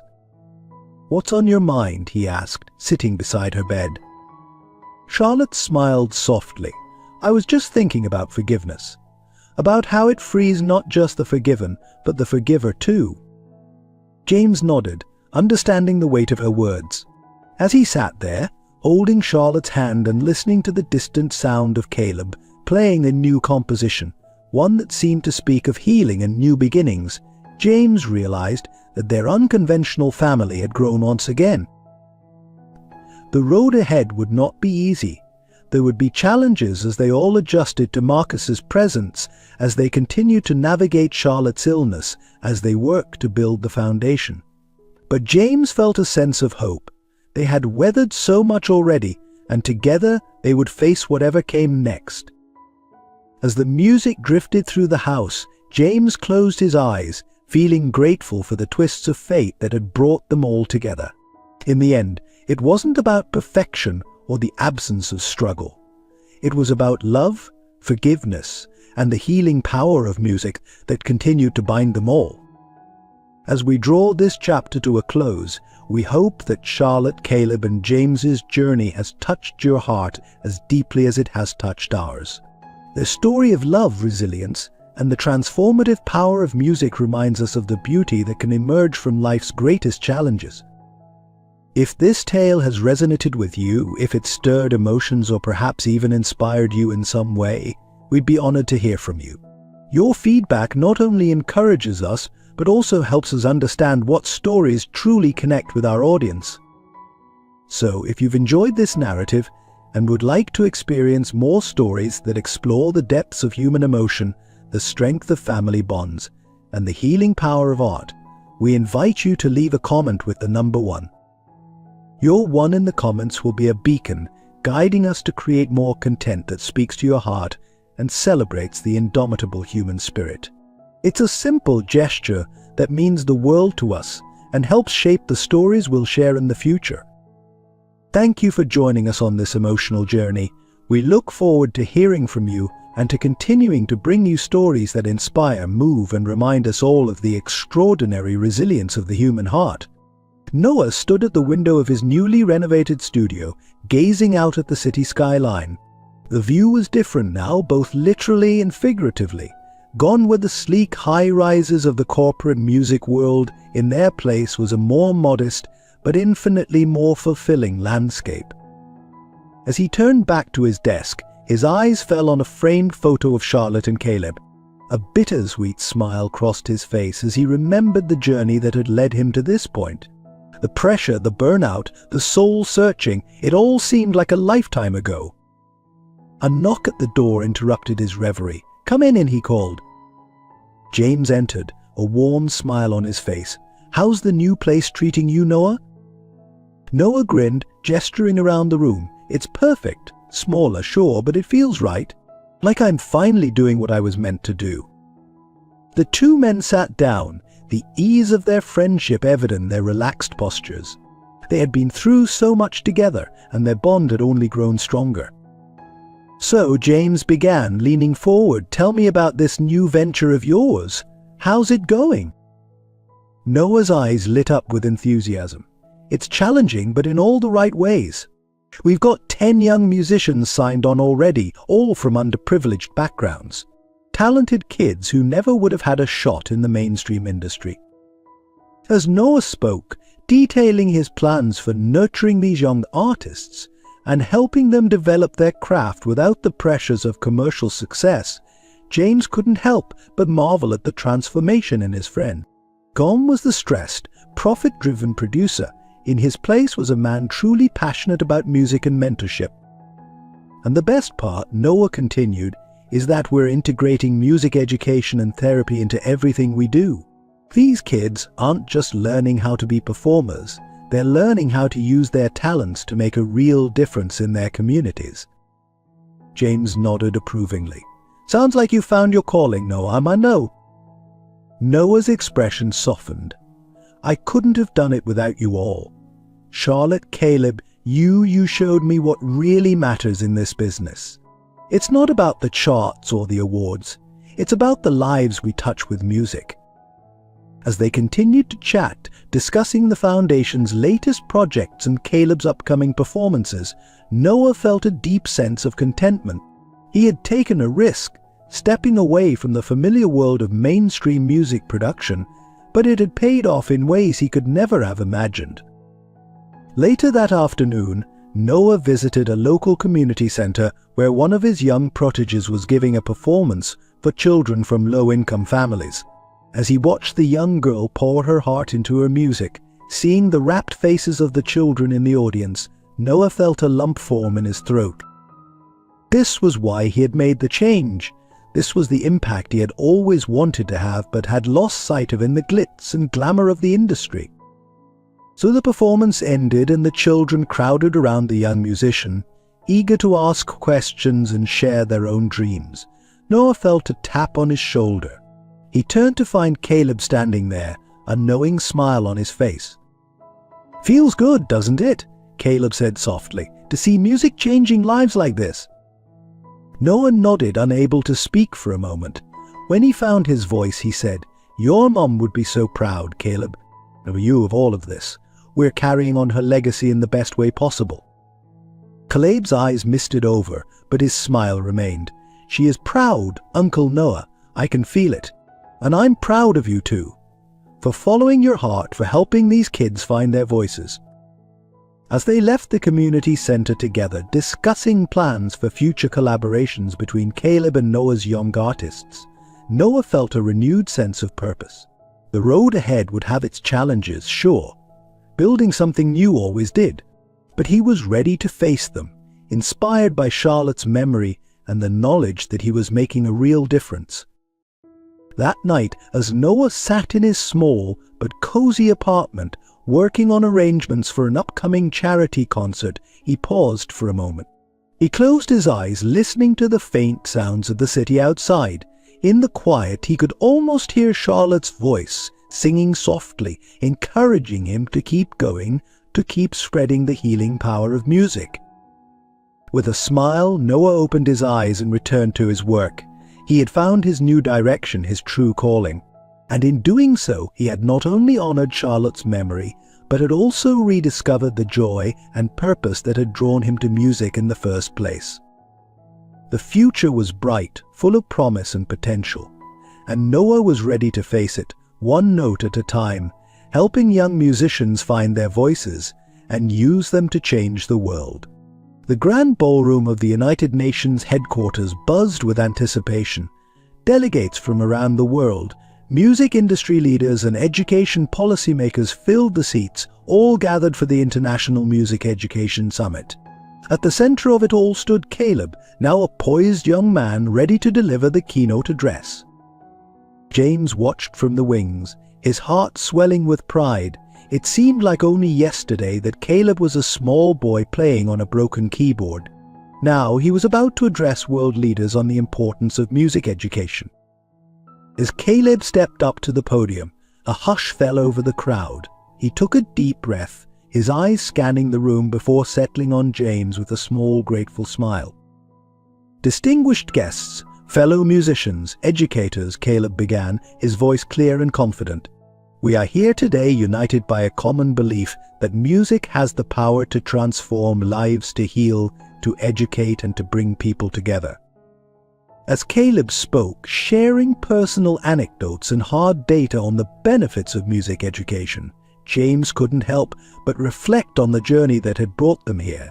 The foundation they had started in Charlotte's memory had grown beyond their wildest dreams, touching lives across the globe. In the audience, Noah sat next to a group of young musicians from his mentorship program, all listening intently to Caleb's words. Tommy, now a respected counselor working with at-risk youth through music therapy, nodded along, occasionally jotting down notes. But our work is far from over, Caleb continued, his passion evident in every word. In too many places around the world, music education is seen as a luxury rather than a necessity. Today, I call on all of you to join us in changing that perception. As Caleb outlined their ambitious plan for a global music education initiative, James noticed several delegates leaning forward in their seats, clearly intrigued. This was more than just a speech, it was the beginning of a worldwide movement. After the presentation, as delegates crowded around Caleb to discuss potential collaborations, James felt a tap on his shoulder. He turned to find Marcus standing there, a look of pride and slight awkwardness on his face. "He's incredible," Marcus said softly. "You've done an amazing job with him, James." James nodded, acknowledging the compliment. Over the years, he and Marcus had developed a cautious but respectful relationship, united in their care for Caleb. "We all have," James replied. "It takes a village, as they say." As the day progressed, the summit buzzed with energy. Workshops were held, partnerships formed, and promises made. By the closing ceremony, it was clear that their initiative had gained significant traction.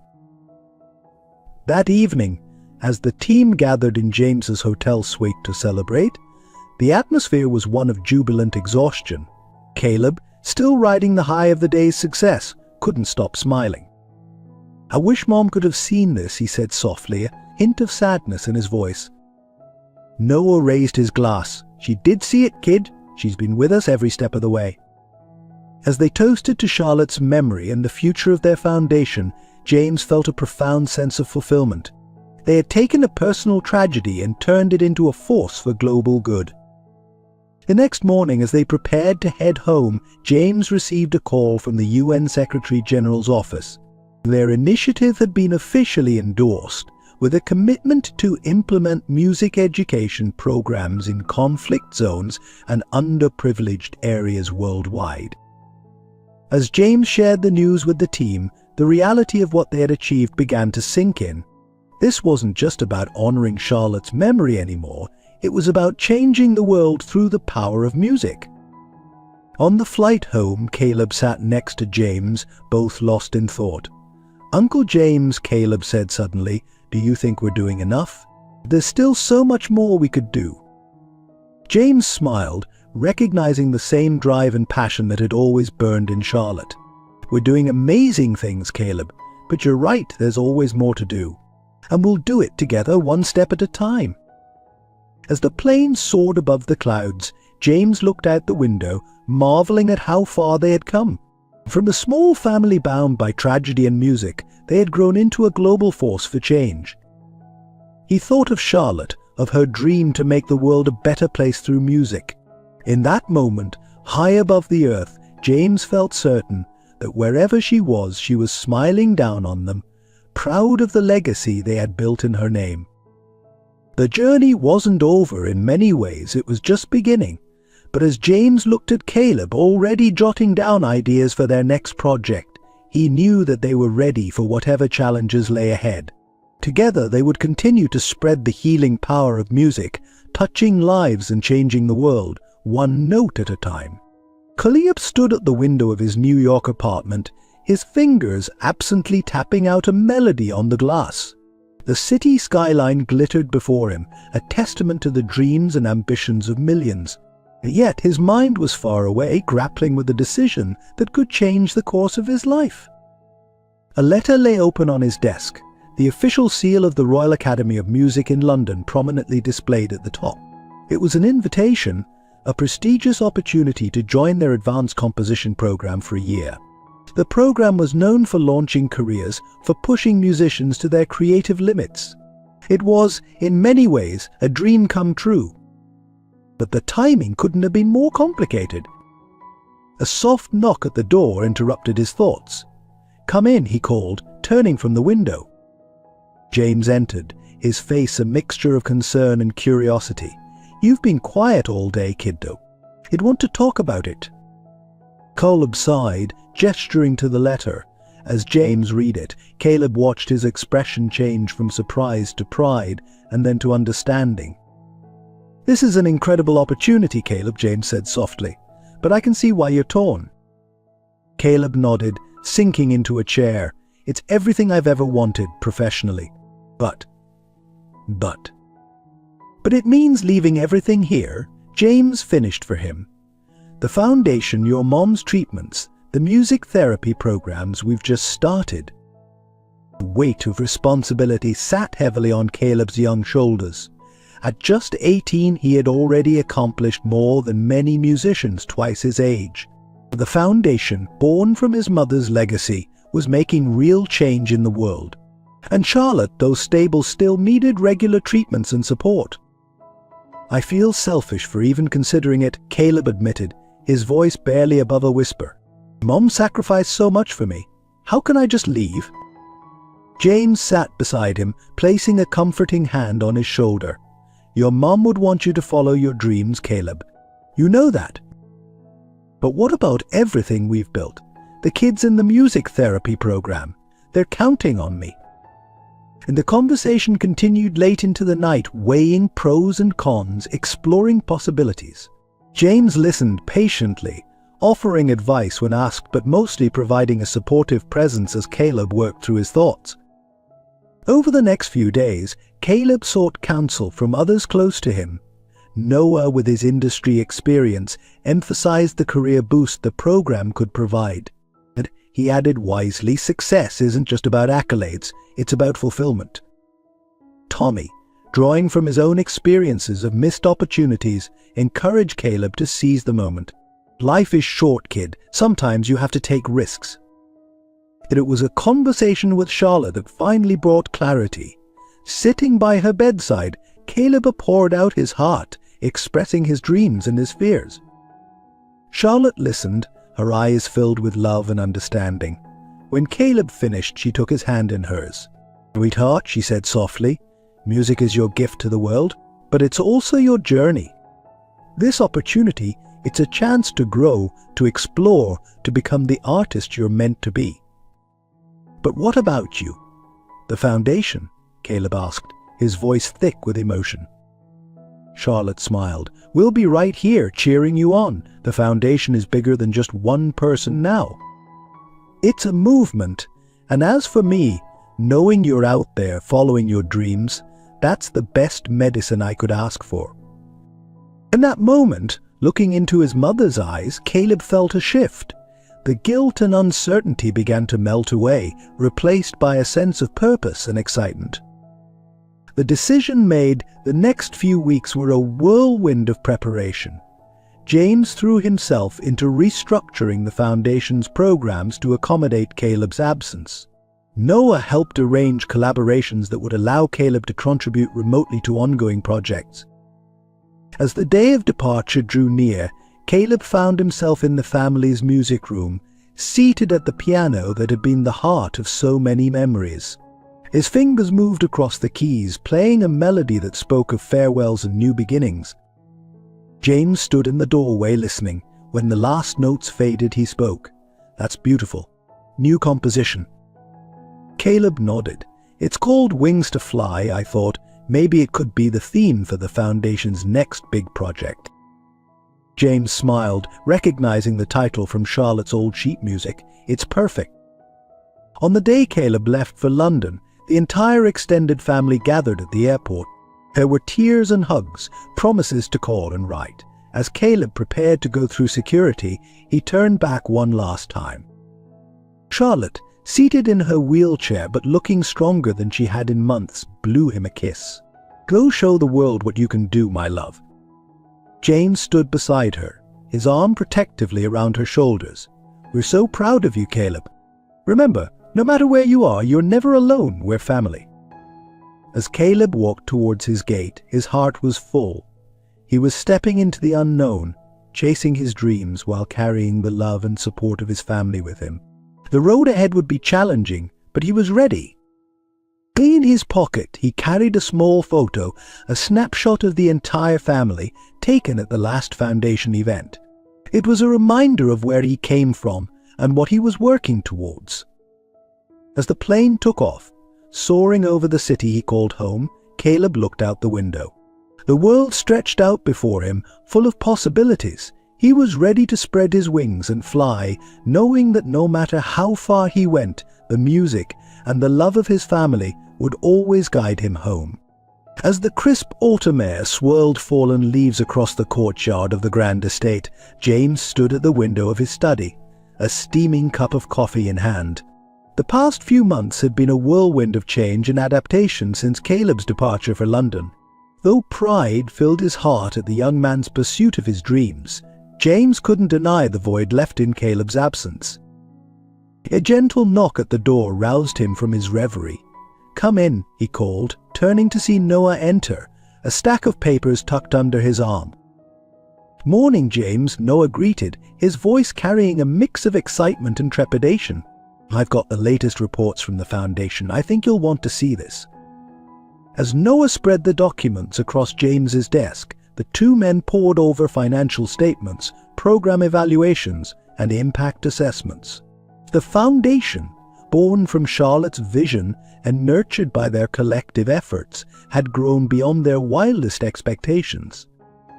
"These numbers are incredible," James murmured, his finger tracing a graph showing the exponential growth in children reached through their music education programs. "But with growth comes new challenges."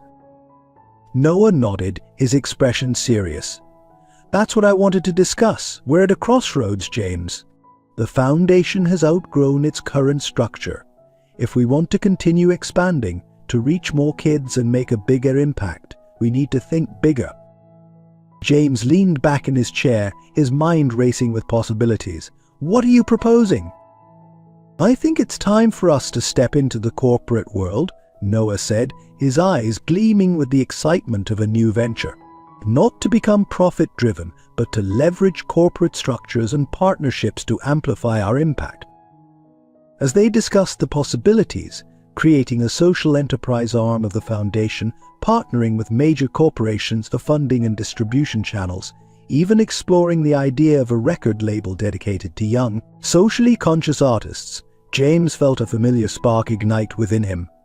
It was the same feeling he had experienced years ago in the business world, but this time it was fueled by a deeper sense of purpose. Over the next few weeks, James threw himself into research and planning. He reached out to old contacts in the business world, many of whom were surprised and intrigued by his new direction. Some nights he found himself working late into the evening, reminiscent of his days as a high-powered executive, but the motivation was entirely different now. One such night, as James sat surrounded by spreadsheets and business plans, Charlotte wheeled herself into the study. Her condition had stabilized, and on good days she was able to move around the house with some independence. "You're working too hard," she said softly, a hint of concern in her voice. James looked up, a tired smile on his face. "There's so much potential, Charlotte. So much more we could do." Charlotte reached out, taking his hand in hers. "I know, and I'm so proud of what you've all built. But don't forget to take care of yourself too." Her words gave James pause. He realized that in his enthusiasm for this new chapter, he had been neglecting other aspects of his life, his health, his relationships, the simple joys that had become so important to him over the years. The next day, James called a meeting with Noah, Tommy, and the rest of the Foundation's leadership team. "We're going to move forward with expanding our reach," he announced, "but we're going to do it our way. We won't sacrifice our values or our well-being in the pursuit of growth." Together, they crafted a plan that balanced ambition with sustainability. They would create a hybrid model, part foundation, part social enterprise, that would allow them to increase their impact while staying true to their mission. As word of their plan spread, James was surprised to find support coming from unexpected quarters. Former business rivals reached out, offering expertise and resources. Young entrepreneurs inspired by the foundation's work volunteered their time and skills. One afternoon, as James was finalizing a partnership agreement with a major tech company to bring music education software to underfunded schools, he received a video call from Caleb. Uncle James. Caleb's face filled the screen, his eyes bright with excitement. "I just heard about the new plans for the foundation. It's incredible." As Caleb shared stories of his experiences in London and his ideas for future collaborations, James felt a warmth spread through his chest. This was what it was all about: creating opportunities, inspiring the next generation, building something that would outlast them all. Months passed, and the foundation's new initiatives began to bear fruit. Music education programs were reaching more children than ever before. Their social enterprise arm was providing jobs and training for young people interested in the music industry. Corporate partnerships were opening doors that had once seemed firmly closed. On the evening of the foundation's annual gala, James stood backstage, watching as Charlotte, resplendent in a flowing gown, addressed the audience. Her voice, though softer than in years past, still carried the passion and conviction that had started them on this journey. "Music has the power to change lives," she said, her eyes scanning the crowd. "It changed mine. It changed my son's. And now, thanks to all of you, it's changing the lives of children around the world." As applause filled the hall, James felt a hand on his shoulder. He turned to see Tommy standing beside him, tears glistening in his eyes. "We did it, big brother," Tommy said softly. "We really did it." James nodded, his own eyes misting over. "No," he replied, his voice thick with emotion. "We're still doing it, and we're just getting started." As the gala continued, with performances from young musicians whose lives had been touched by the foundation, James felt a profound sense of gratitude. He had been given a second chance at life, at purpose, at family, and he was determined to make the most of it, to create a legacy that would resonate for generations to come. The road ahead would have its challenges, of that he was certain, but with the love of his family, the dedication of his team, and the power of music to guide them, James knew that they could face anything. Together they would continue to write this beautiful, ever-evolving symphony of hope and change. As the seasons changed and years passed, the Davies Lawson household settled into a new rhythm. Charlotte's condition, though still requiring constant care, had stabilized thanks to innovative treatments, partly funded by the Foundation's medical research initiative. The grand estate that had once felt too big now buzzed with a different kind of energy, one of purpose, love, and music. In a warm spring morning, Charlotte sat in her favorite spot in the garden, surrounded by blooming flowers. Her fingers, though weaker now, still moved gracefully over the keys of a portable keyboard. James approached, carrying a tray with tea and her morning medications. "How are you feeling today, my dear?" he asked, setting the tray down beside her. Charlotte smiled, her eyes twinkling despite the lines of age and illness that marked her face. "Better than yesterday. The new melody I've been working on, I think I've finally cracked it." James listened as Charlotte played, marveling at how, even after all these years, her music could still move him to tears. When she finished, he applauded softly. "Beautiful. Caleb will love it." At the mention of her son's name, Charlotte's smile widened. "Have you heard from him today? How's the tour going?" James nodded, pulling out his phone to show her some photos. "He sent these last night. The concert in Tokyo was a huge success. And look, he's using the music therapy techniques we developed in the children's hospitals there." As they looked through the photos together, a comfortable silence fell between them. It was broken by the sound of a car pulling up the driveway. "Ah, that must be Noah and Tommy," James said, glancing at his watch. "They're early for the meeting." Charlotte squeezed his hand. "Go on, the foundation needs you. I'll be fine here with my music." James hesitated for a moment, always reluctant to leave her side. But Charlotte shooed him away with a playful wave. "I mean it. Go change the world, Mr. Lawson." Inside, James found Noah and Tommy in deep discussion in the living room. The years had been kind to them both. Noah's hair was streaked with distinguished grey, while Tommy's face bore the contented lines of a man at peace with himself.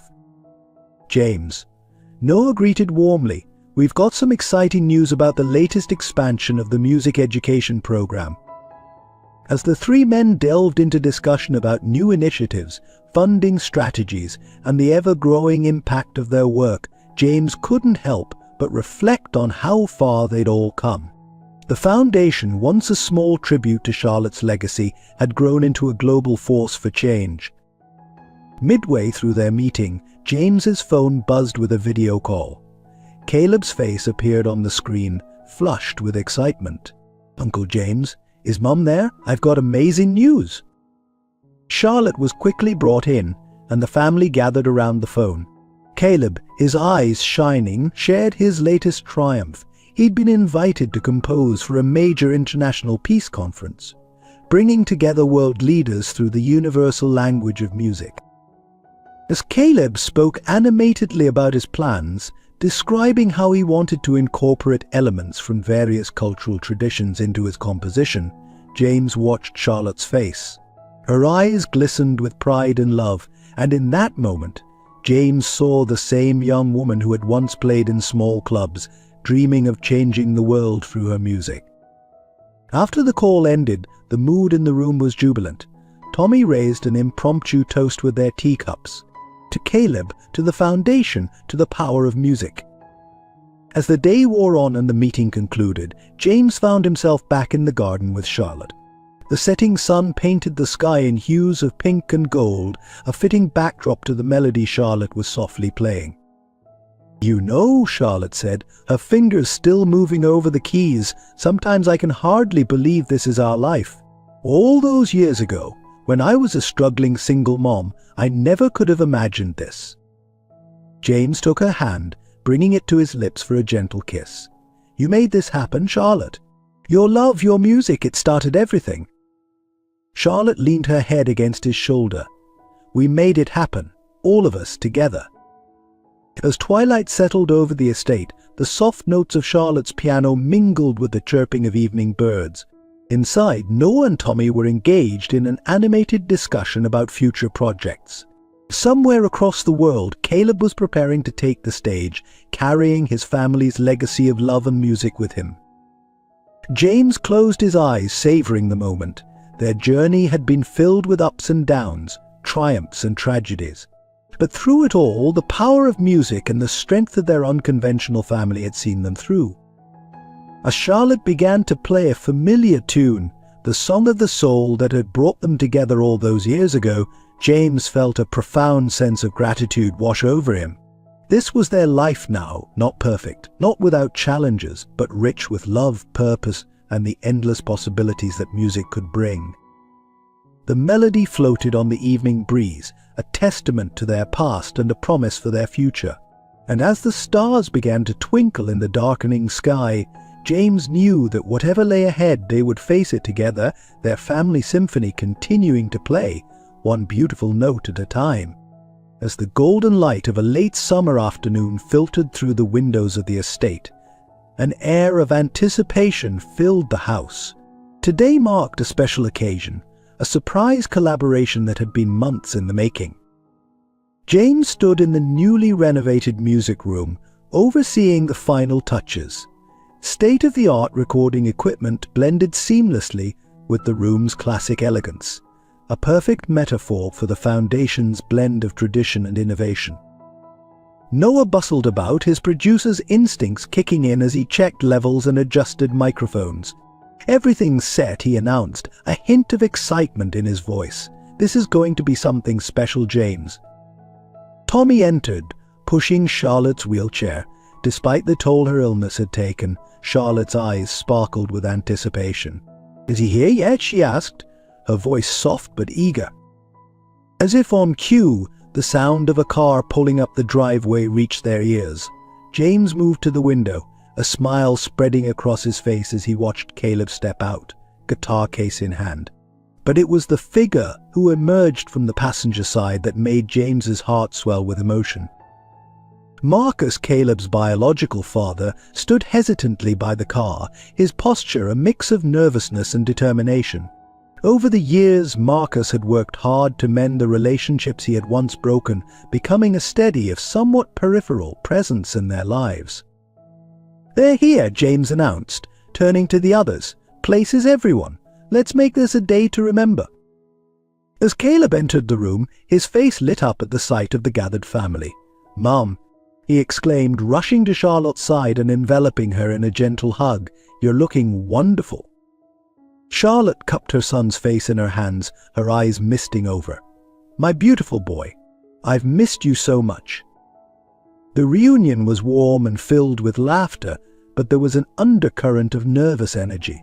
Everyone was acutely aware of the significance of what they were about to do. Marcus hung back, unsure of his place in this intimate family moment. It was James who approached him, extending a hand in welcome. "Glad you could make it, Marcus. This wouldn't be complete without you." As the group settled in, Noah explained the plan.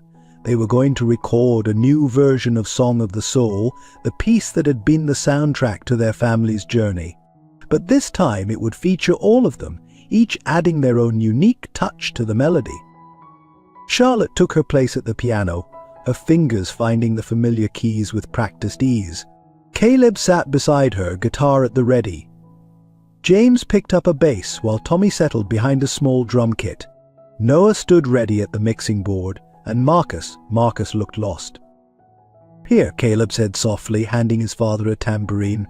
"Everyone has a part to play." As Charlotte began to play the opening notes, a hush fell over the room. Her voice, though softer now, still carried the emotion that had first captivated audiences years ago.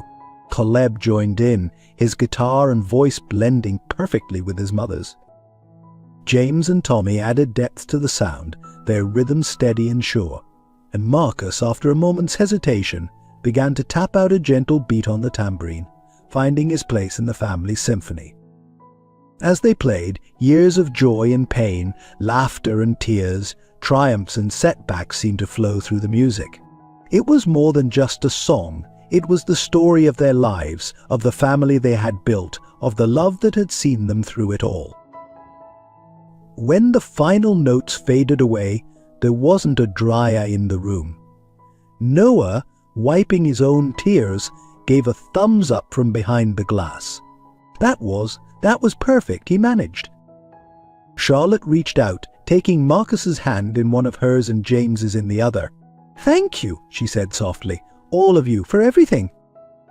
As they listened to the playback, marveling at how their individual parts had come together to create something truly beautiful, James felt a profound sense of completion. This was what it was all about, not just the music, but the connections, the healing, the love that bound them all together. Later that evening, as they sat around the dinner table, sharing stories and laughter, James looked around at the faces of his family. Charlotte, her eyes tired but happy. Caleb animated as he discussed his latest compositions. And Noah and Tommy, arguing good-naturedly about the mix, and Marcus quiet but present, finally finding his place in the tapestry of their lives. James raised his glass. "To family," he said simply, "in all its wonderful, messy, musical glory." As glasses clinked and cheers echoed, the strains of their newly recorded Song of the Soul drifted from the music room. It was a reminder of where they had been, a celebration of where they were, and a promise of all that was yet to come.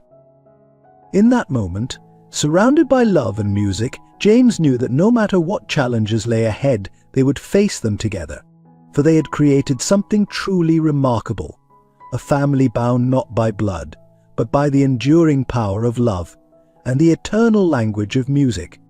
As the first light of dawn painted the sky in hues of pink and gold, James stood on the balcony of the estate, a steaming cup of coffee in hand. The years had etched lines of wisdom on his face, but his eyes still sparkled with the same determination and love that had guided him through the incredible journey of the past decades. Although the grounds were stirring to life, a team of volunteers was setting up for the day's event, the 25th anniversary celebration of the Charlotte and Caleb Davies Music Foundation. Tents were being erected, sound systems checked, and instruments tuned. It was going to be a day of music, memories, and hope for the future. James felt a presence beside him and turned to see Charlotte, wrapped in a warm robe, her silver hair gleaming in the morning light. Though time and illness had taken their toll, her spirit remained as vibrant as ever. "It's going to be a beautiful day," she said softly, leaning against him. James wrapped an arm around her shoulders, pulling her close. "Indeed it is, my love. Indeed it is." As the morning progressed, the estate came alive with activity. Noah arrived early, his production skills as sharp as ever despite his greying hair, coordinating the musical performances with practiced ease. Tommy was there too, leading a group of young volunteers, his gentle guidance a testament to the man he had become. Caleb flew in from his latest world tour, bringing with him a group of talented young musicians he had mentored. His homecoming was marked by warm embraces and excited chatter about the day ahead. Even Marcus made an appearance, his relationship with the family having grown stronger over the years. He joined James in greeting guests, his presence a reminder of the healing power of forgiveness and second chances. As noon approached, guests began to arrive. There were famous musicians whose careers had been launched by the foundation, children whose lives had been transformed by music education programs, and supporters from all walks of life. The air buzzed with excitement and gratitude. The celebration officially began with a speech from James. Standing on the makeshift stage, he looked out at the sea of faces, some familiar, some new, all united by the power of music. 25 years ago, he began, his voice strong and clear. "We started this foundation with a simple dream to share the healing and transformative power of music with the world. We had no idea then how far the dream would take us." As James spoke of the foundation's journey, the lives touched, the barriers broken, the music created, he saw tears in many eyes, including his own. He spoke of Charlotte's unwavering vision, Caleb's inspiring talent, and the countless individuals who had contributed to their success. "But our work is far from over," he continued, his voice filled with passion. "As long as there are children who need the solace of music, as long as there are voices waiting to be heard, we will continue to play our song of hope and healing." The day unfolded in a beautiful symphony of performances, workshops, and heartfelt testimonials. Young prodigies discovered through the Foundation's programs performed alongside established stars. Music therapy sessions demonstrated the healing power of melody and rhythm. Every corner of the estate resonated with the joy of music. As evening fell, the grand finale began. On the main stage, Charlotte took her place at the piano, with Caleb beside her. James, Noah, Tommy, and Marcus joined them, each with an instrument in hand. Together they began to play the song of the soul, the melody that had started it all. As the familiar notes filled the air, James looked around at his family, this beautiful, unconventional group bound by love and music. He saw the years reflected in their faces, the struggles, the triumphs, the moments of doubt and the victories. But most of all he saw love, pure, enduring, and as powerful as the day it had first brought them together. The music swelled, joined by the voices of the crowd. It was a moment of perfect harmony, past and present, young and old, all united in the universal language of music. As the final notes faded into the night, James felt a profound sense of gratitude wash over him. They had faced countless challenges over the years, health scares, financial struggles, moments of doubt. But through it all, they had persevered, guided by their love for each other and their belief in the power of music to change lives. Looking out at the sea of smiling faces, James knew that their legacy would live on. In every child who picked up an instrument for the first time, in every patient finding solace in melody, in every life touched by the healing power of music, their song would continue. As the celebration wound down and guests began to depart, the family gathered in the quiet of the music room. No words were needed as they sat together, the bonds between them stronger than ever. Charlotte began to play softly, a new melody none of them had heard before.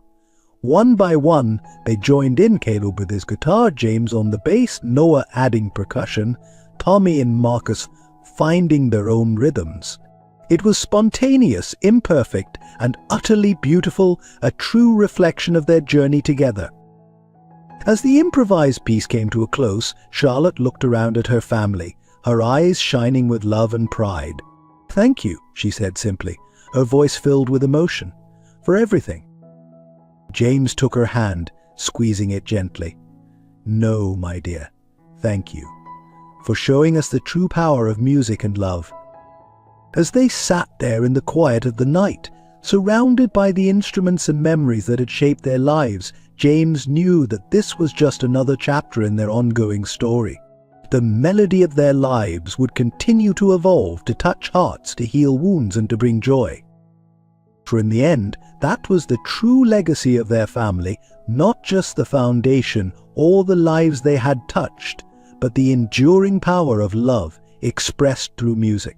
It was a legacy that would resonate for generations to come, a timeless symphony of hope, healing, and the unbreakable bonds of family. And as the first light of a new day began to peek through the windows, James knew that whatever the future held, they would face it together, their family orchestra ready to play on, creating beautiful music for years to come. Life's most beautiful symphonies are often composed from its greatest challenges. The story of James, Charlotte, Caleb, and their extended family reminds us that love, in its purest form, can transform lives and create legacies that resonate far beyond our individual experiences. Like the notes in a complex melody, our lives intertwine with others in ways we cannot always predict. Each struggle, each triumph, each moment of doubt and revelation adds depth and richness to our personal compositions. The key is to remain open to the music, even when the rhythm seems chaotic or the harmony eludes us. Family isn't always defined by blood. Sometimes it's the people who stand by us through our darkest times, who believe in us when we've lost faith in ourselves, who help us find our voice when we've forgotten how to sing. These bonds, forged through shared experiences and unconditional love, can create the most powerful and enduring melodies of all. Music has the extraordinary power to heal, to unite, and to express what words alone cannot. It can bridge divides, soothe wounded hearts, and give voice to our deepest emotions. In nurturing this gift in ourselves and others, we have the potential to change lives and touch souls far beyond our immediate reach. Remember, every life has its own unique song. Some may be gentle lullabies, others fierce symphonies, but each is valuable and worthy of being heard. By supporting and amplifying these diverse voices, we create a world filled with richer, more beautiful music. In the end, our legacy isn't measured by wealth or fame, but by the lives we've touched, the love we've shared, and the positive change we've brought to the world. Like a timeless melody, the impact of our kindness and compassion can echo through generations, inspiring others to add their own beautiful notes to life's grand composition. So, let us embrace each day as an opportunity to create something beautiful, to heal through harmony, and to love without reservation. For in doing so, we compose the greatest symphony of all, a life well lived and a world made better by our presence in it. As we close this chapter of our story, we want to express our heartfelt gratitude to you, our cherished audience, for joining us on this emotional journey. Your support and engagement mean the world to us and fuel our passion for storytelling. We'd love to hear your thoughts on James, Charlotte, and Caleb's journey. Did their story touch your heart? Did it resonate with your own experiences of love, family, and the power of music? If this tale moved you, inspired you, or simply brightened your day, we invite you to leave a comment with the number 1. Your 1 tells us that these are the kinds of stories you want to hear more of, and it encourages us to keep crafting narratives that touch the soul. Excited to see where this family's journey might lead next? If you're eager for a potential part 3, let us know by commenting with the number 3. Your enthusiasm guides our creative process and helps us understand what resonates with you. We value your honest opinions. If there were aspects of the story you didn't quite agree with or would like to discuss further, please share your thoughts in the comments. Your feedback is invaluable in helping us grow and improve as storytellers. Lastly, if our stories have become a part of your day that you look forward to, consider subscribing to our channel. Your subscription is more than just a click. It's a vote of confidence in our work and a source of motivation for our team. Thank you for being a part of our storytelling community. Together we're creating a space where the power of narrative can inspire, heal, and connect us all. We look forward to embarking on many more journeys with you through the magic of storytelling.